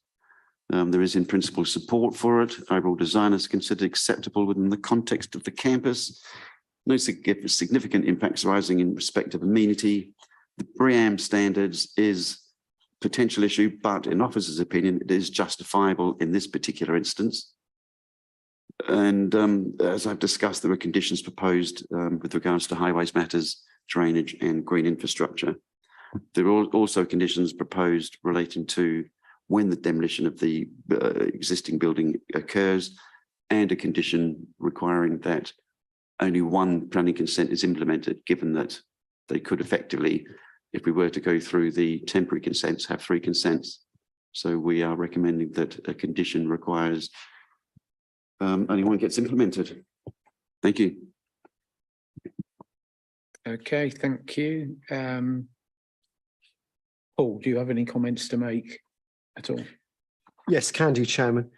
The proposal will result in an additional 70 square metres of building for the school.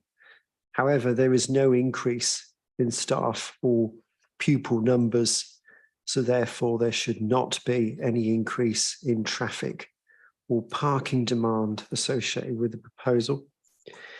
The existing car parking within the site is unchanged by the proposal, so your officers are content with that. So we've no objection to the proposal. Obviously, safety during construction, considering youngsters on the site, is of paramount importance. And we've asked for a construction management statement that has been submitted, and we are content with it. Thank you, Chairman. Okay, thank you, Paul. Yes, please go ahead, Sharon. Sorry, just briefly, I think it's quite clear we're not going to finish this item by 10 o'clock, and I suspect we're then thus not going to finish the last item by 10:30. So I know I mentioned it before, but just to clarify, our members are happy for us to just finish this item, go after 10 o'clock to finish this one item, and then the next item will have to be deferred to the next Eastern Area Committee. Is everyone happy with that? Okay, so it just seemed an opportune. It just seemed an opportune time to do this before Councillor Pike gets invited. Yeah. Thank Okay, you. No, thanks. So is Councillor, Thatcham Town Councillor Simon Pike available and with us now?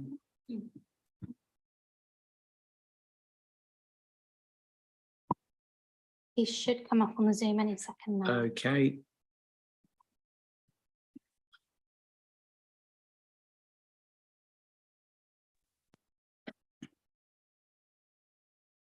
Hello, Simon, can you hear me okay? Thank you. And can you hear me? Yes, we can. We can hear you loud and clear. Thank you very much. And thank you for proceeding, having waited for so long. Yeah, sorry to So have kept you. that's fine. That's what the... Simon, you probably know this anyway, but yes. Just point out that you have 5 minutes. Thank you. Yes. To I'll let you know once we get to 1 minute left. Okay. Thank you very much. So I'm Councillor Simon Pike, the Chairman of Planning and Highways Committee of Thatcham Town Council. So Thatcham Town Council fully supports the urgent need for Francis Bailey School to replace 3 classrooms. And in normal circumstances, the Planning and Highways Committee would support this application. However, Thatcham Town Council has declared a climate emergency, and the council seeks to ensure that the proposed development meets best practice for environmental performance. The Planning and Highways Committee first considered this application last February.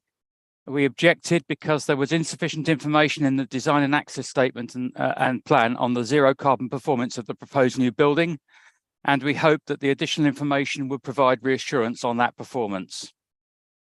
The committee considered the application again in April in the light of that additional information, and we fully understand the situation that the school finds itself in of receiving insufficient funding to build these classrooms to the environmental standards of both the Department for Education and West Berkshire Council. However, with great regret, the committee felt that this did not justify reversing the decision that it had previously made. And I would comment that we did consider the school output specification that's referenced in the officer's briefing, in particular Technical Annex 2J on sustainability. The committee requested the Clerk of the Council to write to Laura Farris, RMP, to draw her attention to the invidious position that the council finds itself in, of finding it's necessary to object to an application that it would otherwise fully support. She has replied saying that she has raised the matter with ministers, and this correspondence is available on the Town Council website for the most recent meeting of Planning and Highways Committee. The Eastern Area Planning Committee now finds itself in the same invidious situation. On the one hand, these classrooms are desperately needed, but on the other hand, this proposal does not comply with the council's in planning policies for environmental performance. Normally, when the town council has objected to a planning application, it would request West Berkshire Council to refuse this application. But this case is exceptional. I therefore ask the members of Eastern Area Planning Committee to exercise their judgment, understanding the background to the reason for the objections by Thatcham Town Council. Thank you for your time. Okay, thank you. Simon, could you just stay there for the moment? Certainly. Do any members of the committee wish to ask questions of the representative from Thatcham Town Council? No? Okay, thanks very much, Simon, and thanks for staying on so long to thank you. Contribution. Am I correct in thinking that Ward Councillor Owen Jeffrey is not with us? Or is he? No. Okay. Okay, I would then invite members of the committee, whether you have any questions of clarification of our planning officer or indeed other officers that are present. Yes. Yeah, thank you, Chair. It's probably a question for Paul. You mentioned that the application would result in extra square area of building on the site. Is that because there's going to be a crossover between the new building being erected and the existing one demolished, or because the new building is going to be bigger than what's already there? Chairman, my understanding is that the new building will be bigger than what is already there. Obviously to improve the facilities for the school. Thank you.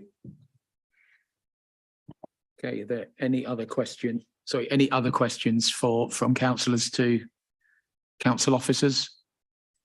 No, in that case, I will sort of throw this open then to debate as to how we should proceed with this application. So, Chairman, I obviously know the site very, very well, and we've been in this dilemma before. We have to face reality that the funding may not or is not available to go to Bream, but this will be a huge increase in efficiency and much more environmentally friendly building. As long as we're striving and we go up as high as we can in our standards, I think on this particular exception that I'm satisfied that the officers have come to the right decision on this. Justin. Yeah, thank you, Chair. Can I add as well, the fact that this building can't achieve BREEAM excellent rating, it's nothing to do with the applicant. It's the funding that's coming or not coming from the Department for Education. And I know fellow members know that. I just think it's worth making the point. We've got to make a decision here based on the information that's in front of us. And essentially what's at stake is a much needed new building for children. Along with the chair, I attended the site visit and I saw the existing building. I saw the old lighting, which is clearly not fit for purpose. We heard stories of children having to conduct some of the lessons in the cloakroom and the entrance to the toilets when rooms can't be used or can't be accessed. This building needs to be replaced, and I think we should be approving this application with urgency as well. Thank you. Thank you, Justin. Would anyone else like to contribute or make a statement on this or express a view? I would certainly agree, incidentally. I was at the site visit and agree absolutely with everything that Justin said in terms of the condition of the existing building, which is awful. Yeah. Recommendation. Okay, so we have a proposal to accept this this application. It's been seconded by Jane. Are there are some conditions, aren't there? So this would be with the, just to clarify, with of course all of the officer incorporated. conditions. Are you happy that we can proceed to a vote? Yes. I would ask then all those in favour of that proposal. That is unanimous, and indeed I would have supported that as well. Thank you very much. And I think that means we're going to bring this meeting to a Well, Well, do we, close. can we, given we got through that a bit faster? I was going to say, can we just do the second one? Do you, can I I don't just, mind. yeah, can I just ask, is the case officer happy that we probably can conclude? We've got half an hour and we did the I don't last one think in we're going to 20 need minutes. half an hour, frankly. No, I wouldn't. No. The only problem is obviously that if we don't get through it, we'll have to do it all again, but as long as you're. Let's crack on. Yeah. They've been waiting, I'm they've not waited hearing long enough. Let's any- just do this. Schools will have. Yeah. Yep. Can I just check? I just want to double check the planning officer are happy that we proceed. Yes, please. Oh, yeah. That's fine. I think that's fine. If you could just bear with me, I'll get the presentation. Okay.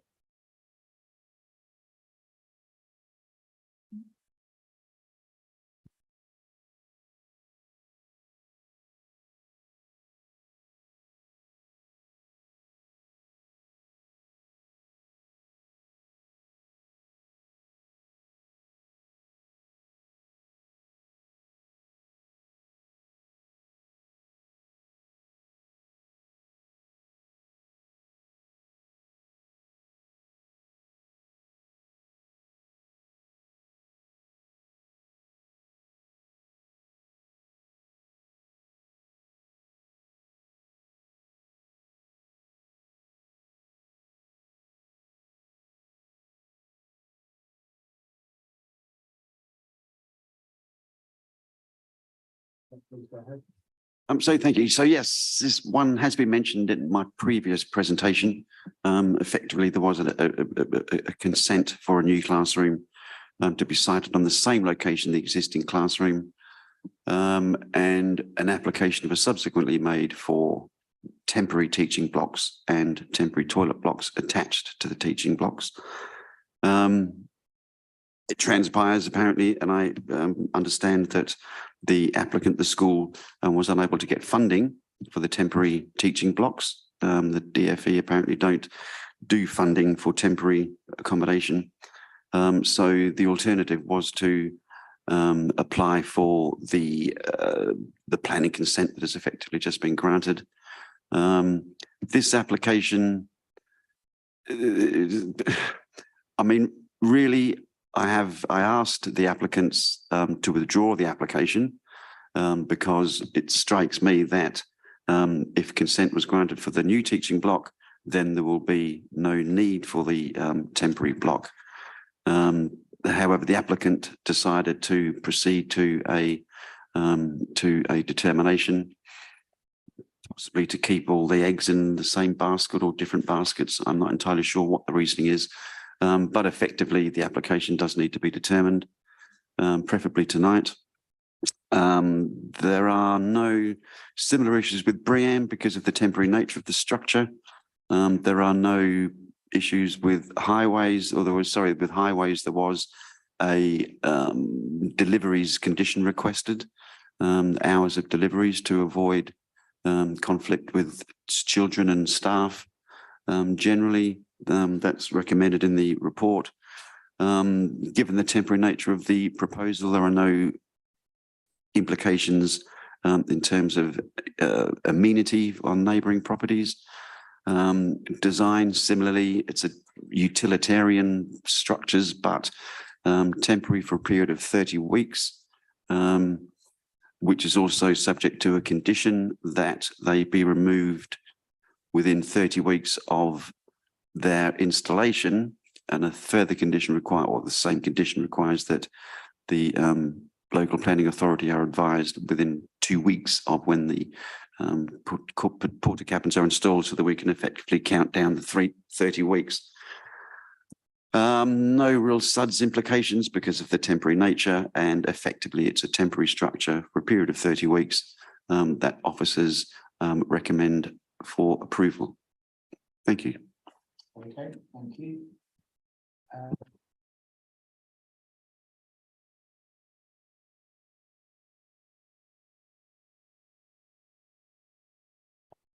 I'll keep this quick. I've no further comments in addition to the previous planning application. Obviously, we've taken great care on construction activity and deliveries when children are circulating around the site.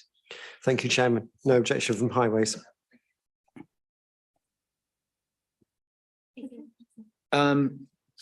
Simon, thanks for staying on for this second application. Thank you. I should have said previously that Thatcham Town Council has no comments to make on this application. Okay, thanks very much. And I take it, can I just check that there are no questions for Simon? Okay, sorry, sir. No, that's fine. And thanks for staying on. Okay, we don't. I take it we still don't have Owen Jeffrey here with us. He hasn't suddenly popped up on the call. No, okay. Then I would invite members to, if they have, as to whether they have any questions for council officers with regard to this application. No, there are none. In that case, we can move to debate on the application. We've been looking here again and propose officers' recommendation with subsequent conditions. Seconded. Okay. Okay, is that all we need to do? We don't have to. Do I have to check whether anyone wants to debate the issue? Yes. Does anyone have anything to say before we move to a vote on that proposal? No, we will move to a vote then. The proposal is that we accept the application with the conditions as specified in the documentation that we have. All those in favour, please show. And I would also vote it in favour. That is unanimous. And I think with that I can close the meeting. I'm amused by the fact that is there site visit sorted for the next? Or is No, that not yet. okay? Thank you. To watch this space then. I'm just puzzled by the statement that says, please remember to clear and disinfect your own desk before leaving. So That's a legacy, isn't it, from COVID?